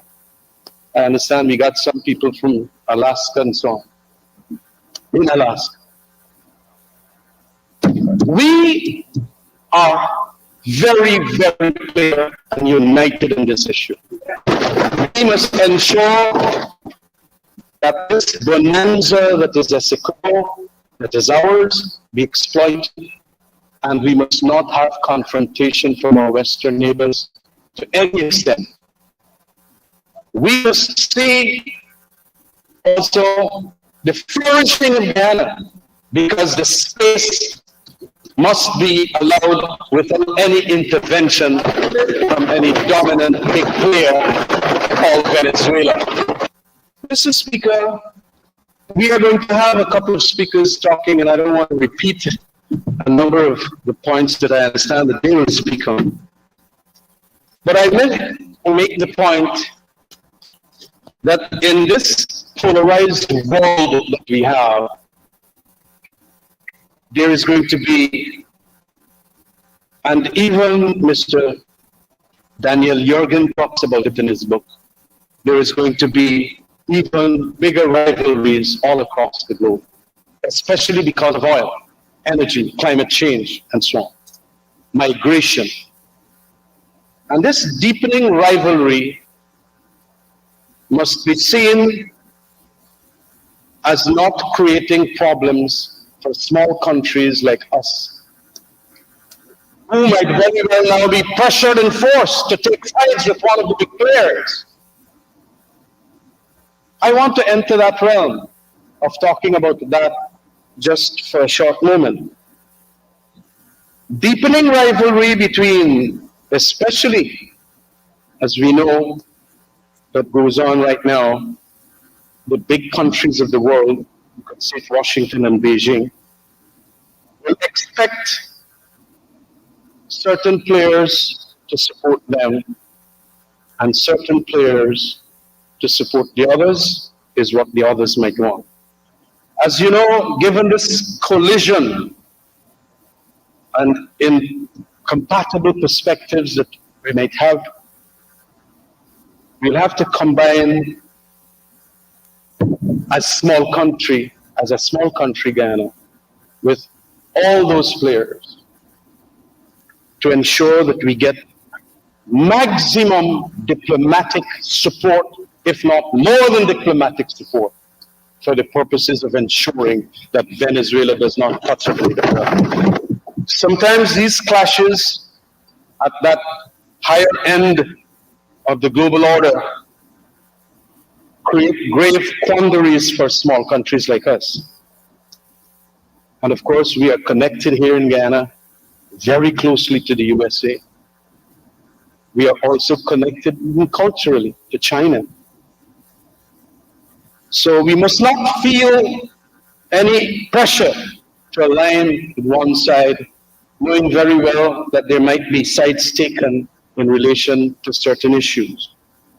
I do not want to see non-alignment being pressured out of existence.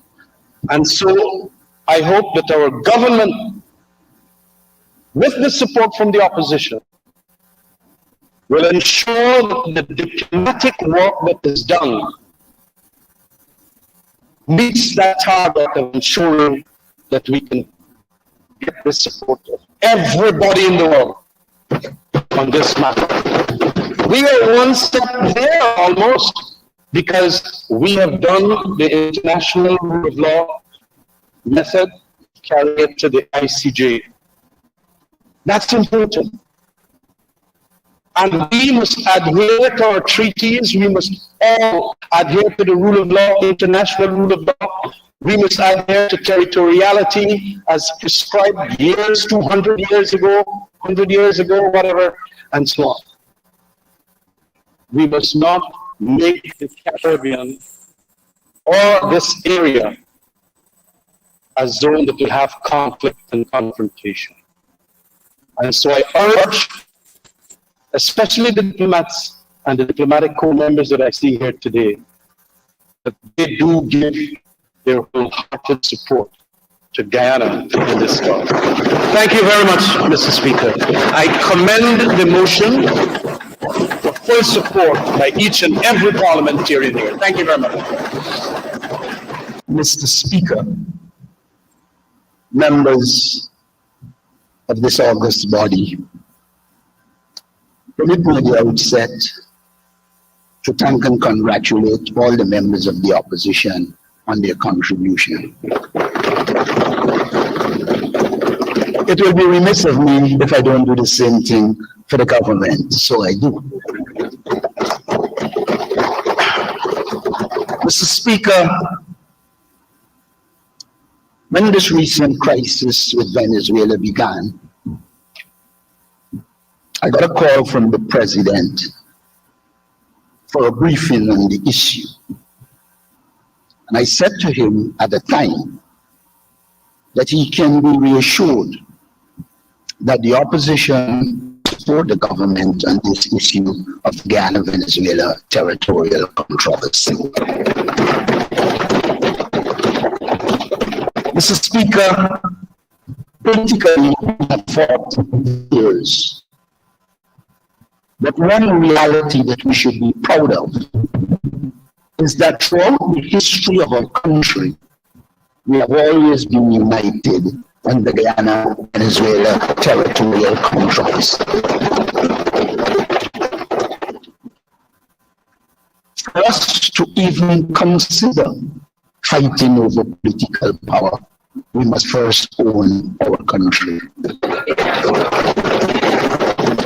There will be nothing to fight for if we are not united in defense of our sovereignty and territorial integrity. Mr. Speaker, I rise in support of the motion before the House today, confident that I'm uniquely qualified to do so. Firstly, I'm a proud Guyanese who believes that every square inch of this country belongs to the people of Guyana. Mr. Speaker, our ancestors, those who were here before Columbus, those who came from Europe, Africa, and India, fought hard in difficult circumstances to create a human landscape which allowed us over more than 350 years to make Guyana what it is today.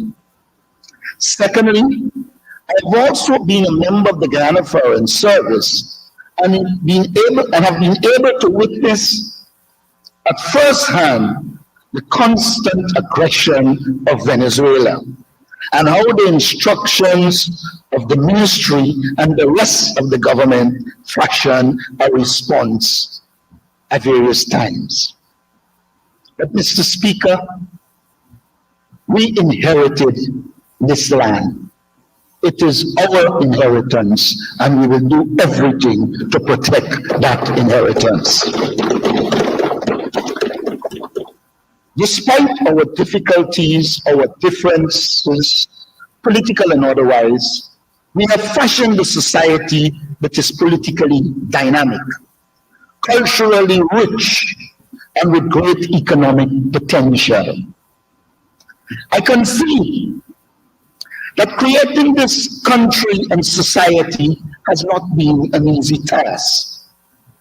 The Africans, according to our great history, later joined by our Indian brothers, moved tons of soil to build our coastline and where most of our people live, work, and struggle to fashion a place where our people could live and create the environment for meaningful human existence.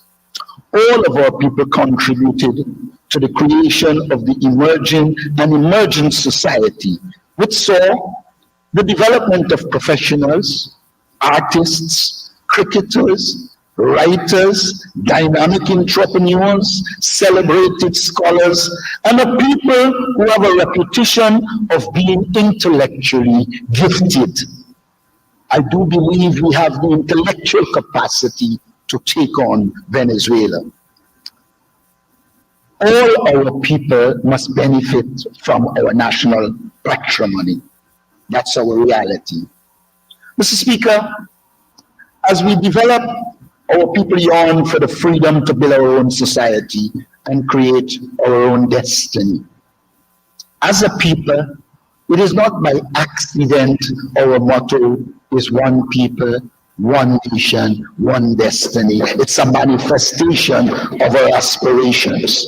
And therefore we are obligated to work to bring it to fruition. Many contributed to this great experiment, including our own Forbes Brennan and Chedi Jagan, both of whom were distinguished members of this House. Political freedom eventually came in 1966. Even though it is hard to accept, that freedom was qualified by threats to our territorial integrity and sovereignty by our neighbors. I think that of all the colonial territories which have gained independence, none have reached that milestone, with neighboring countries making substantial claims to its national patrimony. Unfortunately, Guyana finds itself in that position. But as we all know, both Suriname and Venezuela cast covetous eyes on our land. In other words, the hard work that we as a people have put in to the creation of a country and society was going to be taken away from us. We must never permit that. That will not happen. Of the two claims to our land, by far, the more sinister and persistent would come from our neighbors to the west, Venezuela. I'm sure that this honorable House will bear with me as I briefly recount the background to this threat to our territorial integrity. Might I say, we must not tire of learning about this threat. Our children need to know. Our people need to know. The background history must become our catechism. We must understand and inwardly digest the fact that all we have achieved, indeed our way of life, is threatened by the persistent greed of our western neighbor, Venezuela. This is in the second volume of his book, and I quote, "The part claimed by Venezuela is extremely rich in forests, water, and mineral resources. For instance, the Imalaca Mountain range, extending into both Guyana and Venezuela, has huge deposits of iron ore. In addition, manganese deposits are located in the northwest district of Guyana, while gold and diamonds, among other minerals, are found in the Barima, Mazaruni, Cayuni, and Putaro districts. In addition, we know that we have oil because oil has been found by ExxonMobil and other major oil companies. Guyana cannot afford to lose this treasure. Recent discovery and production of oil have resulted in an intensification of Venezuela's greed." Mr. Speaker, permit me to turn to the background to what we now refer to as the territorial controversy. In the 19th century stood the mighty British Empire and the emergent United States of America. The latter's economic development was so rapid that it will overtake the economic strength of the former by the turn of the early 20th century. And like any state which was becoming powerful, it wanted to set rules for the area in which it would dominate. In 1823, therefore, the American government promulgated the Monroe Doctrine. This doctrine said essentially that no European power would be allowed to dominate the American continent. This worked in Venezuela's favor just after it had won its independence from Spain. Venezuela found itself in contest with the British Empire over the frontier with the British colony of British Guyana. The British government therefore sent one of its explorers to determine the boundary between its colony and the Republic of Venezuela. The explorer was a man called Chamberlain. He demarcated the boundary line between the Republic of Venezuela and British Guyana in 1840. The Venezuelans were not satisfied with this boundary, especially after there was a suggestion that gold was found in the area between itself and British Guyana. Even at this time, greed demanded urgency. The Venezuelan appealed to Americans to compel the British to open discussions on the boundary between itself and the British Empire. I want that to sink in, that it is Venezuela engaging the Americans, and then it happened. Please pay close attention to what is happening here, because Caracas in later years would claim erroneously that it was not represented on the 1899 arbitral tribunal when it asked American lawyers to do its representation. Indeed, it can be said that throughout the demanding and challenging period of the controversy between Guyana and Venezuela, there would be a slew of mistruths on the part of Caracas, from the dismissal of the significance of the 1899 arbitral award to the true historical meaning of the 1966 Geneva Agreement. It has also sent up a cloud of misinformation when it is caught violating our territorial integrity. In the words of a British statesman, the representatives of the Republic of Venezuela often was economical with the truth, were economical with the truth. I take up once again the thread of my presentation by stating that in the face of credible threats from the United States, and the reality that the United States had appointed a commission to demarcate the border between British Guyana and Venezuela, the British agreed to the Treaty of Washington of 1897. This treaty is important for many reasons. but its enduring significance must be that in creating the 1899 Arbitral Tribunal, it stated explicitly that the decision of the tribunal will represent, I quote, full, final, and perfect settlement of all matters referred to it. The Venezuelan government of the time signed on to this agreement, and that must be established. A subsequent Venezuelan government also agreed to the demarcation of the border between British Guyana by participating in the established Boundary Commission in 1905. To this end, Cedric Joseph noted in his book, Anglo-American Diplomacy and the Reopening of the Guyana-Venezuela Boundary Controversy, 1961 to 1966, that, I quote, the implementation of the award by the two parties, Britain and Venezuela, followed without any due delay. From late 1900 to early 1905, an Anglo-Venezuelan Boundary Commission marked on the ground the boundary defined by the arbitral award.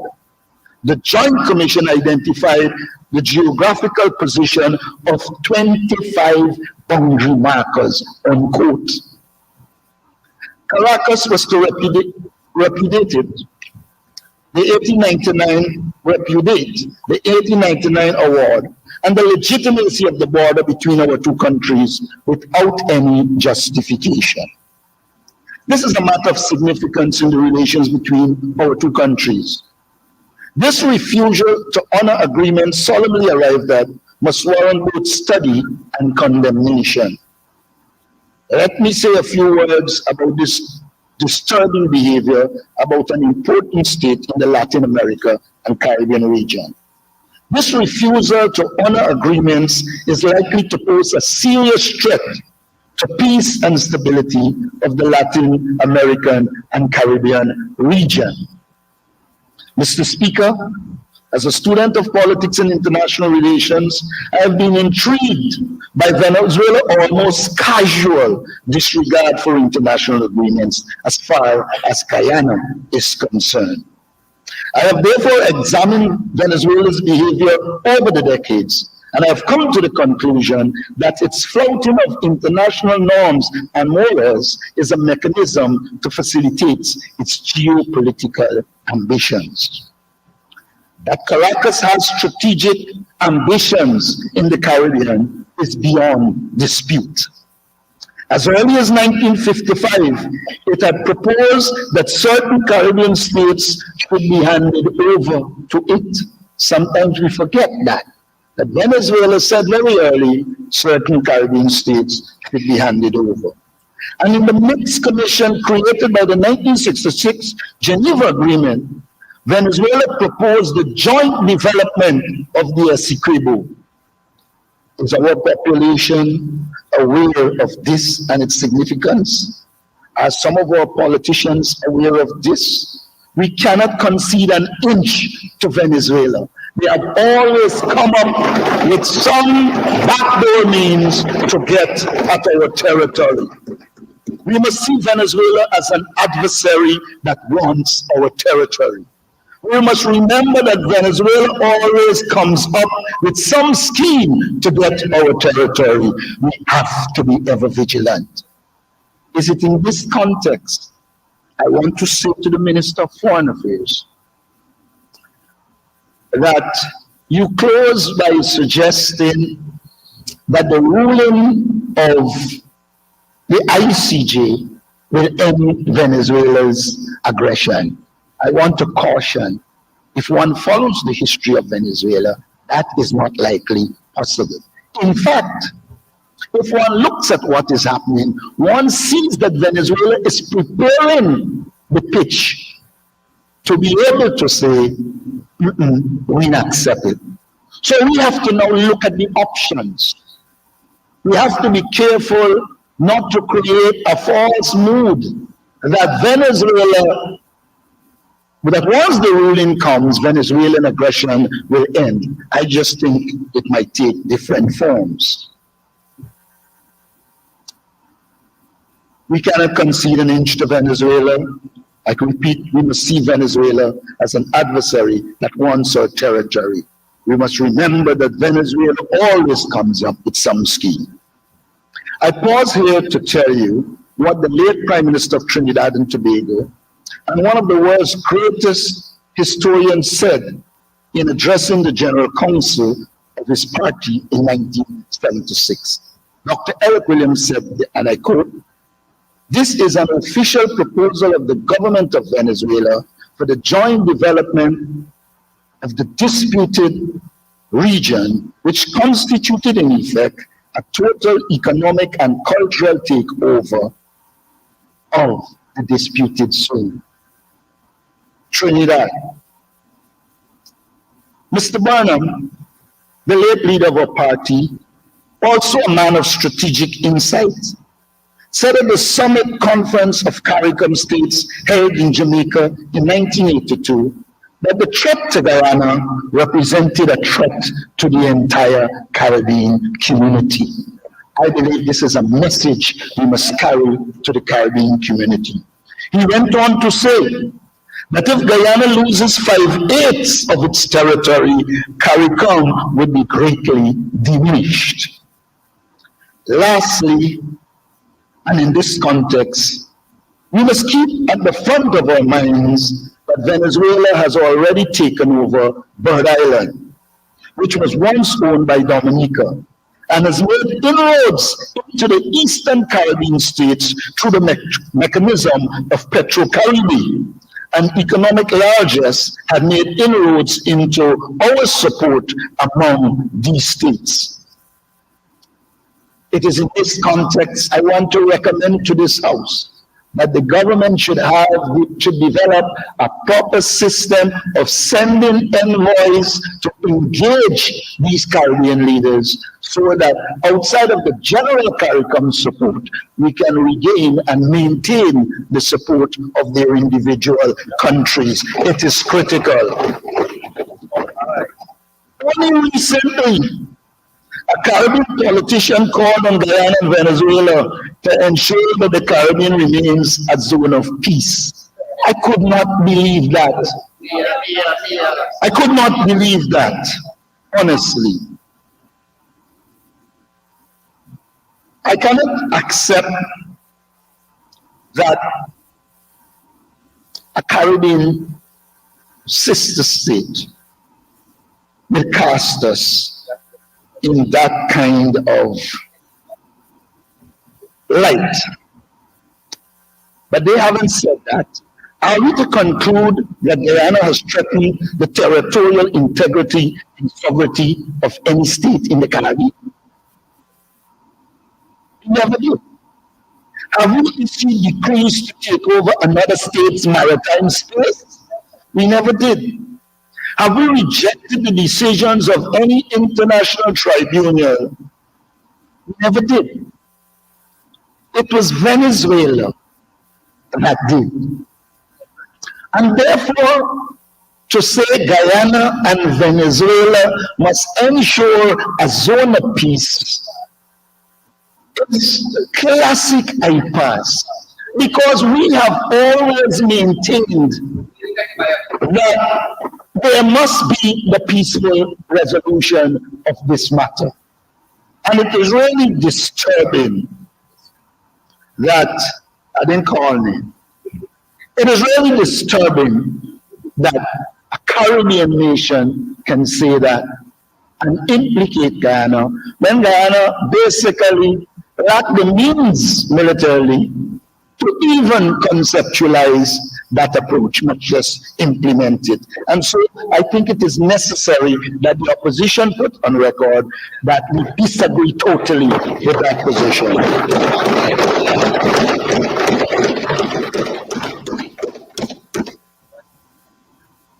I think I have made the point that we are dealing with a dangerous and sinister enemy in the form of the Venezuelan state.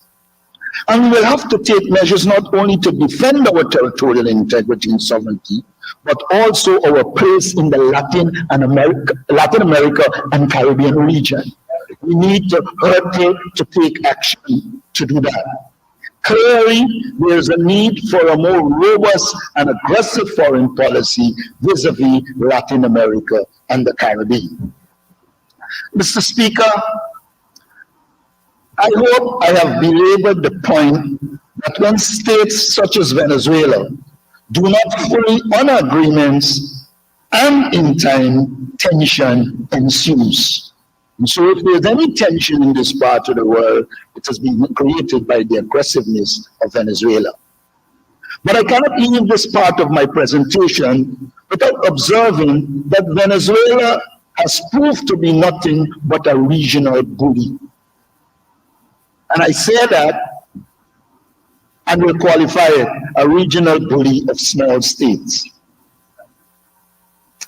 The 1899 Arbitral Award was the basis of the Tri-Junction Point, which fixed the boundaries for Guyana, Venezuela, and Brazil. In this exercise, Caracas lost territory to Brazil. I repeat that. In this exercise, Caracas lost territory to Brazil, but has never once contested the legitimacy of the award with Brasilia.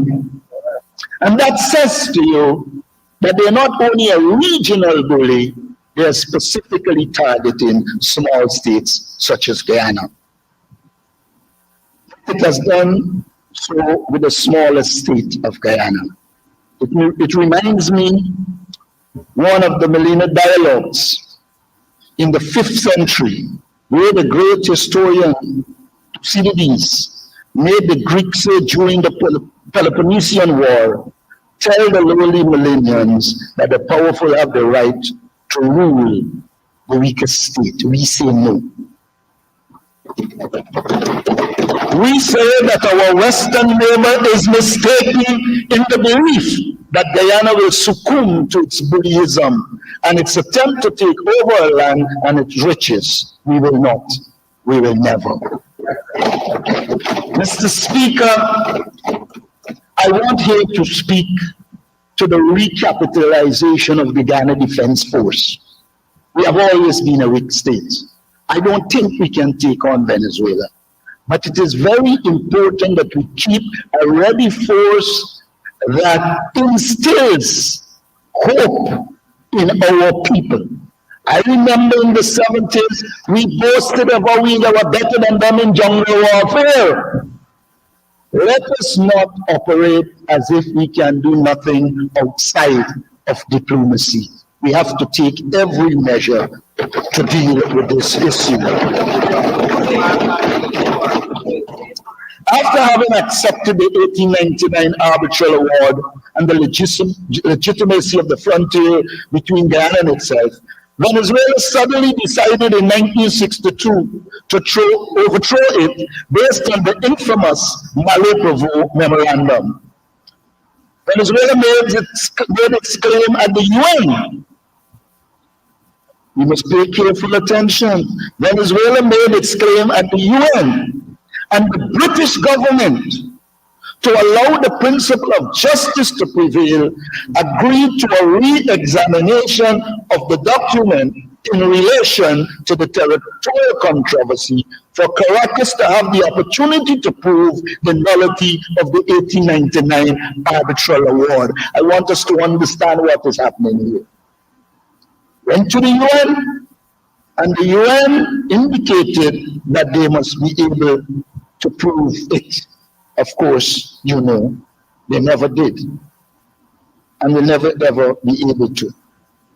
However, the British government, in making this concession to re-examine the documents, said clearly that it was standing by the validity of that arbitral award.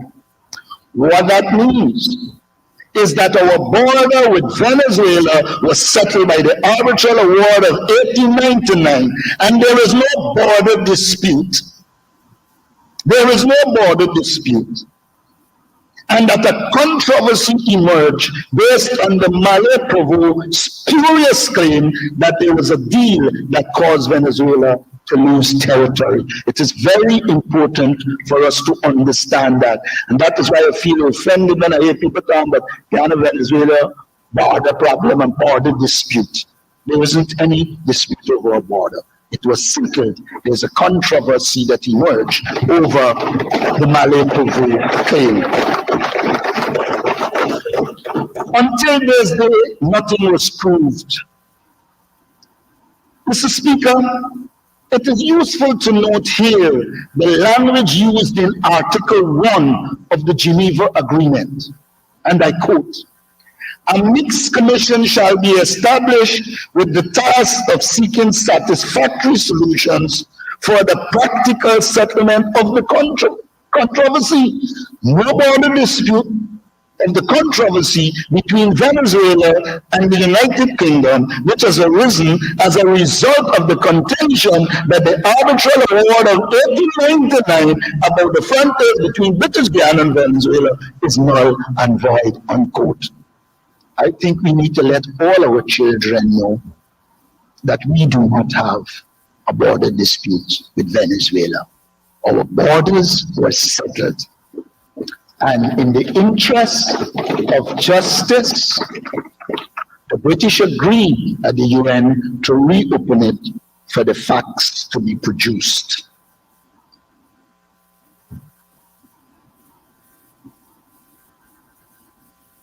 The examination of the documents led to the meetings in Geneva between the representatives of British Guyana, the representatives of the British government, and the representative of Venezuela.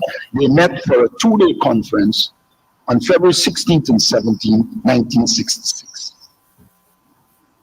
The Geneva Agreement consists of 8 articles, the most important of which can be said to be Article 4.2, which gives the United Nations Secretary General the right to choose a means of settlement.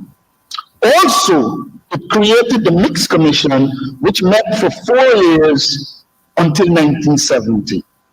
Here again, the conduct of Caracas at this period,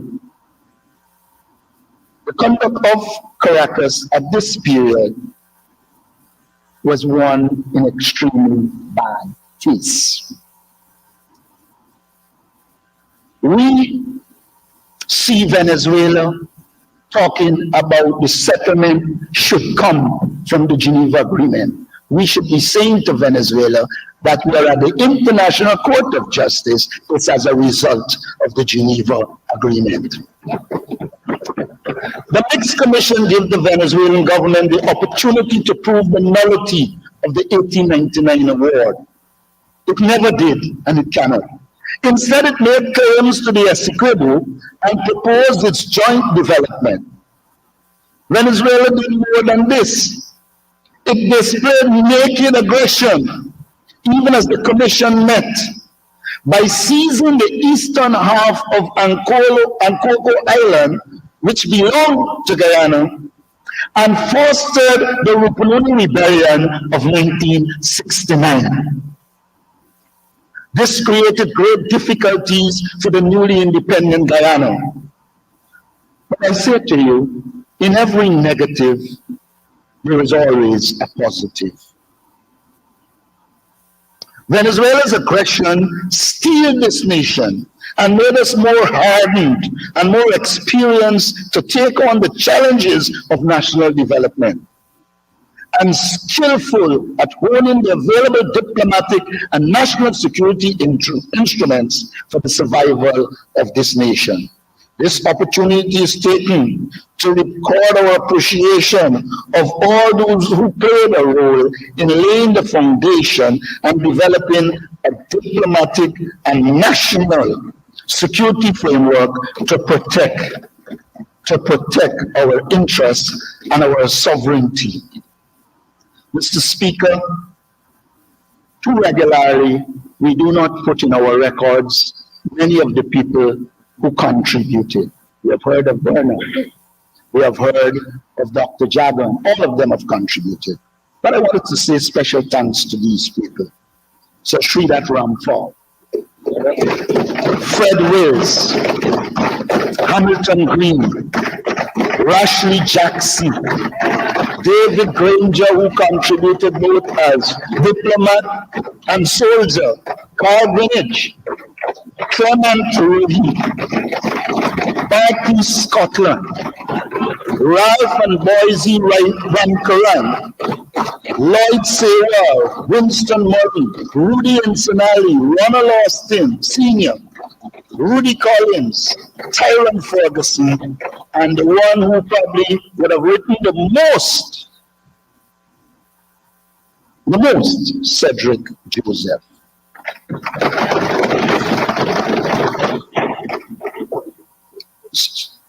Well, I mentioned Odin, a book and so already. As I gotta go back and mention Bonham Jagan again. Mr. Speaker, the terms of the Mixed Commission ended in 1970. Fortunately, the Prime Minister of Trinidad and Tobago, Dr. Eric Williams, used his good offices to broker the Protocol of Port of Spain, which froze the border controversy for 12 years. This deserves our appreciation and commendation, since it was the European and American statesmen who fashioned agreements to resolve our problems and disputes. And therefore, it was the first time we did it ourselves in the Caribbean when Eric Williams led it. The protocol was ratified by Venezuela Congress. But the relation with our Western neighbor was never peaceful. On his visit to Guyana in 1978, Carlos Andres Perez proposed a symbolic cession of territory.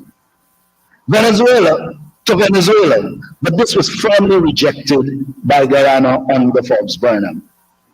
This must be a lesson to those modern-day politicians who are transactionalists and seem not to appreciate that we must not cede 1 inch of what belongs to us. The decade of the 70s were to prove more Pacific than that of the 80s. President Burnham was invited to Venezuela on a state visit, and at the end of it, President Herrera Campins, who had been a member of the Mixed Commission, bluntly refused to renew the Protocol of Port of Spain. This unleashed Venezuelan economic, military, and diplomatic aggression against Guyana, which was summarized in the budget presentation by the then Finance Minister, Franco, to the National Assembly, in which he stated, and I quote, "The Venezuelan government has not only intensified its economic pressures against us in pursuit of its spurious claim to our land, but it has also been indulging in dangerous adventurism, in violating our airspace, our territorial integrity. During the past year, there were over 80 violations of our airspace by Venezuelan aircraft. The aircraft penetrated as far as Timor, as they tried desperately to gather intelligence about our preparedness and our capability to defend our country." He continued, "The military personnel have from time to time violated our borders and actually entered upon our soil. They have been engaged in a flurry of military maneuvers and activities contiguous to our borders. The squandering of oil money on such activities cannot convert a baseless and immoral claim to a legitimate and just one, but it puts a heavy burden on our resources and diverts from our developmental purpose. Countering the Venezuelan threat has an absolute priority claim to our time, energy, and resources," unquote. It must also be a priority today. I've quoted Frank Hope at length, but I do not take a delight in making quotations. But he struck on themes which are relevant to us today, such as economic aggression, the threat to our developmental purposes, and the need to harness our collective energies to oppose Venezuela's, themes to which I soon return after I conclude the narrative. Mr. Speaker, the story of the adoption of the good officer process must be told. After the protocol came to an end, a new mechanism had to be found to replace it. The UN played an active role. When the UN Secretary General dispatched personal representatives in the person of Diego Cordovez and Morales Paul to determine what the next step would be in the territorial controversy. In this exercise, they were aided by the brilliant written and oral intervention of Foreign Minister Rashid Jackson, Attorney General Mohammed Shahabuddin, who often acted as Minister of Foreign Affairs, Ambassador Noel Sinclair, and the strategic direction of President Burnham. As a result, Guyana and Venezuela agreed to the good officers process. Yet even as this unfolded, Venezuela still tried through such concepts as globality and an environmental treaty to get its hands on the Essequibo. It continued to issue threats to investors, which began in 1966, continued with their opposition to the Upper Mazaruni hydroelectric scheme, and continues to this day. Economic aggression has become an art form, and Caracas has squashed such ventures as the Beale deal and aggressively opposed the sale of oil blocks and threatened oil companies who are legitimately exploiting our petroleum resources in our maritime space.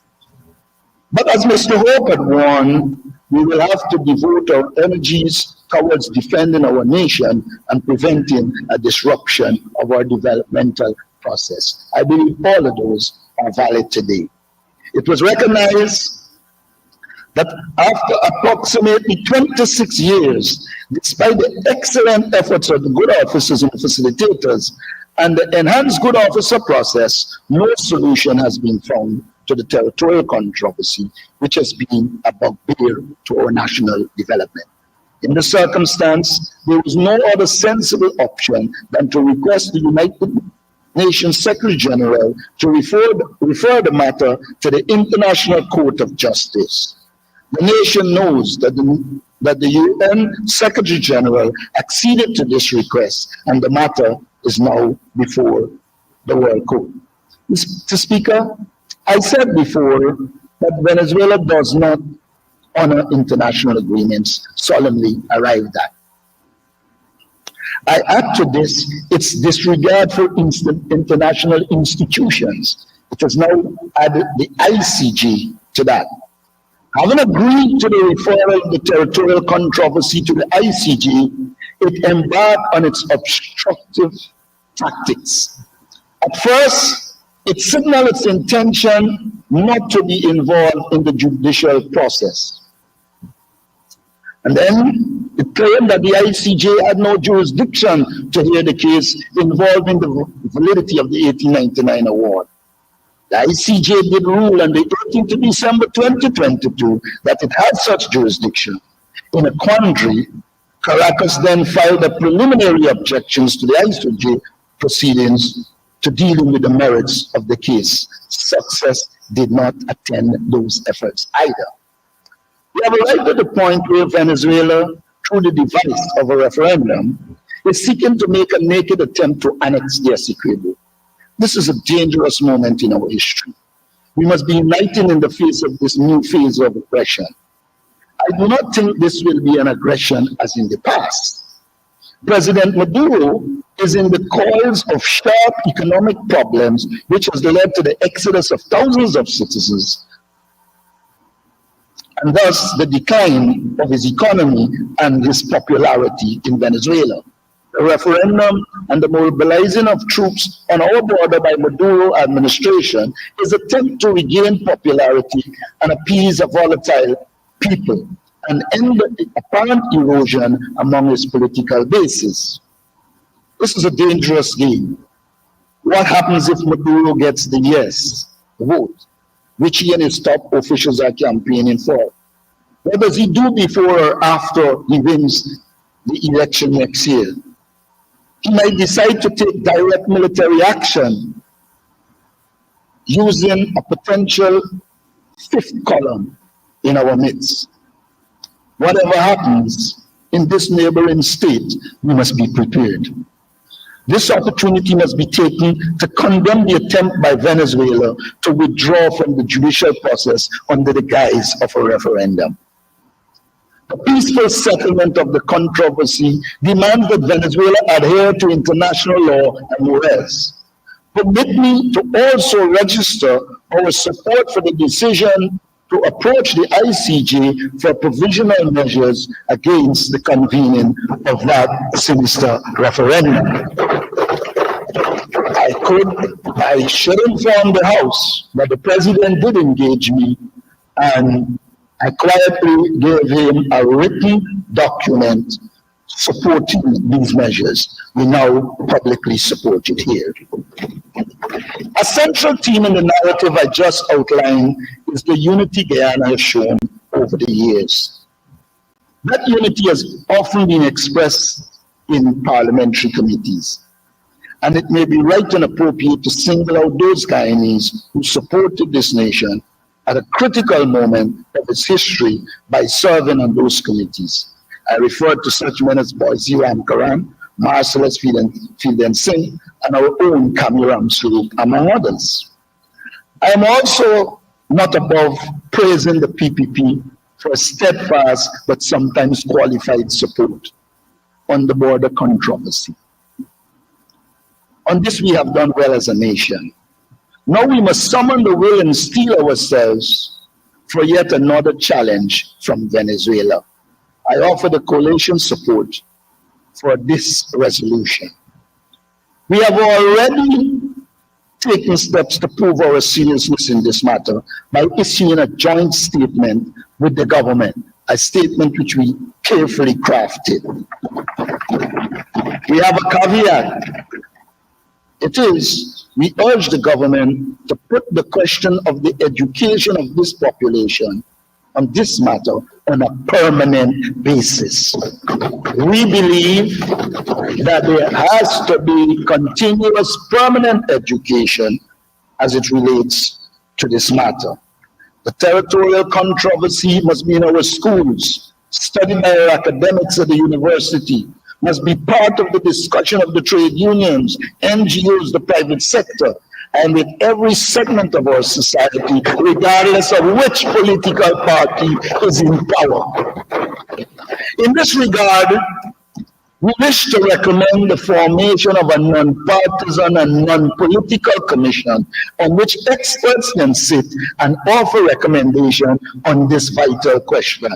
It is one of the few issues we didn't agree on in the discussions, but I believe it is necessary to state it here.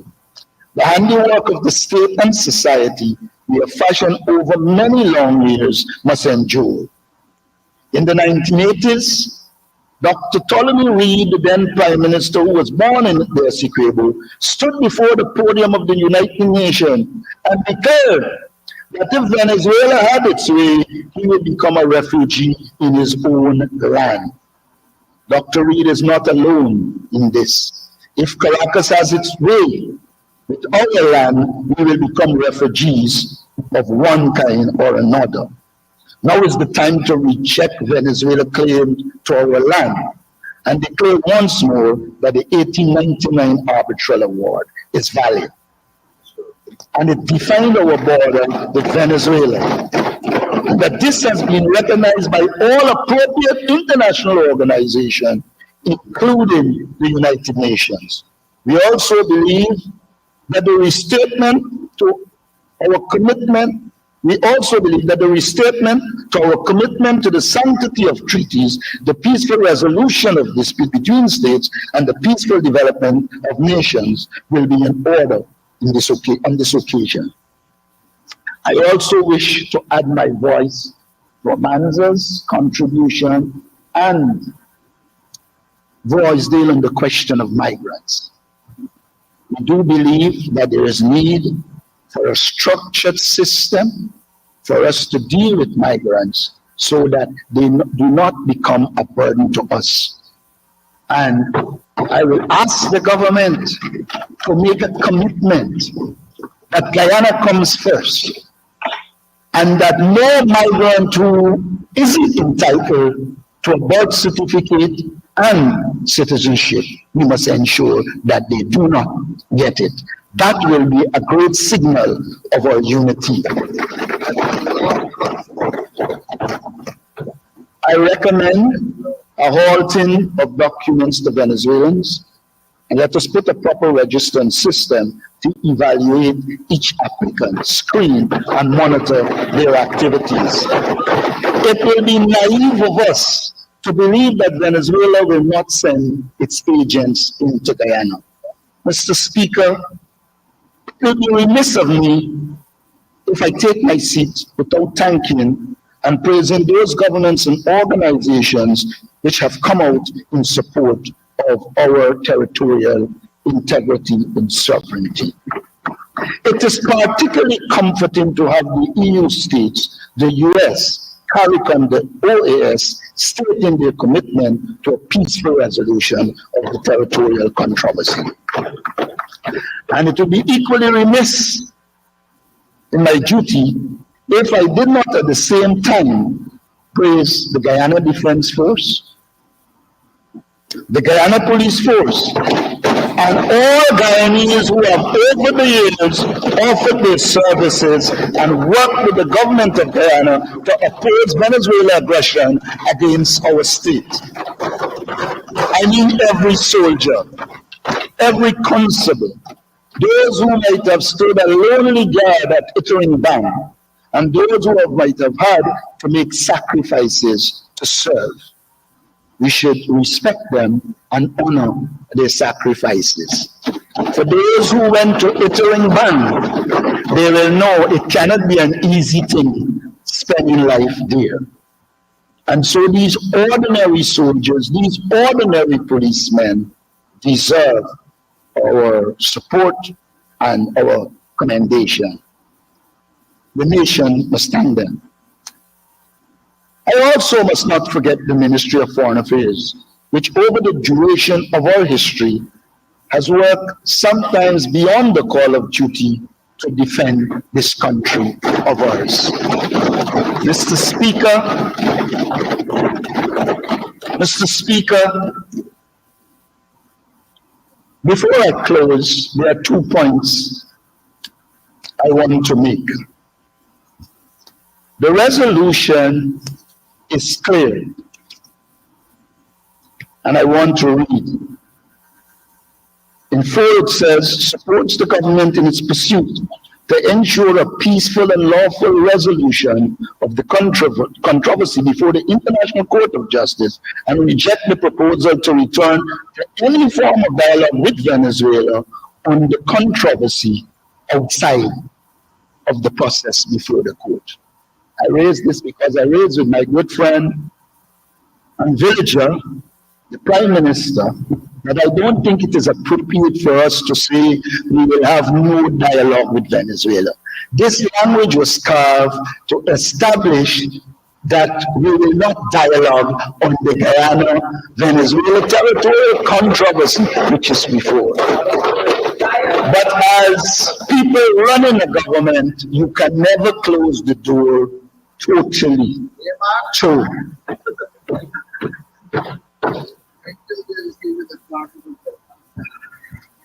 well, it's not the first time you're wrong. So, that was in light of Abraham.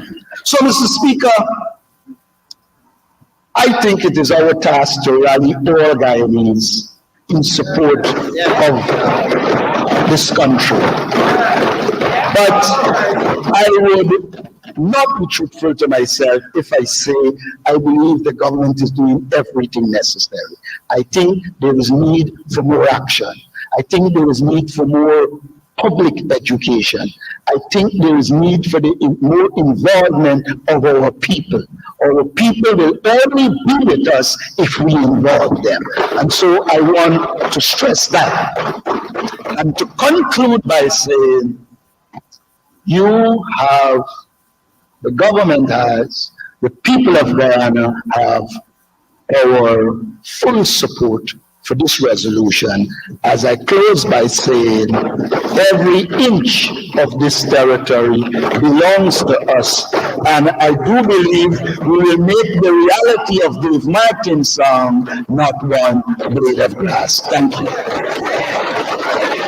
Thank you very much, Honorable Leader of the opposition.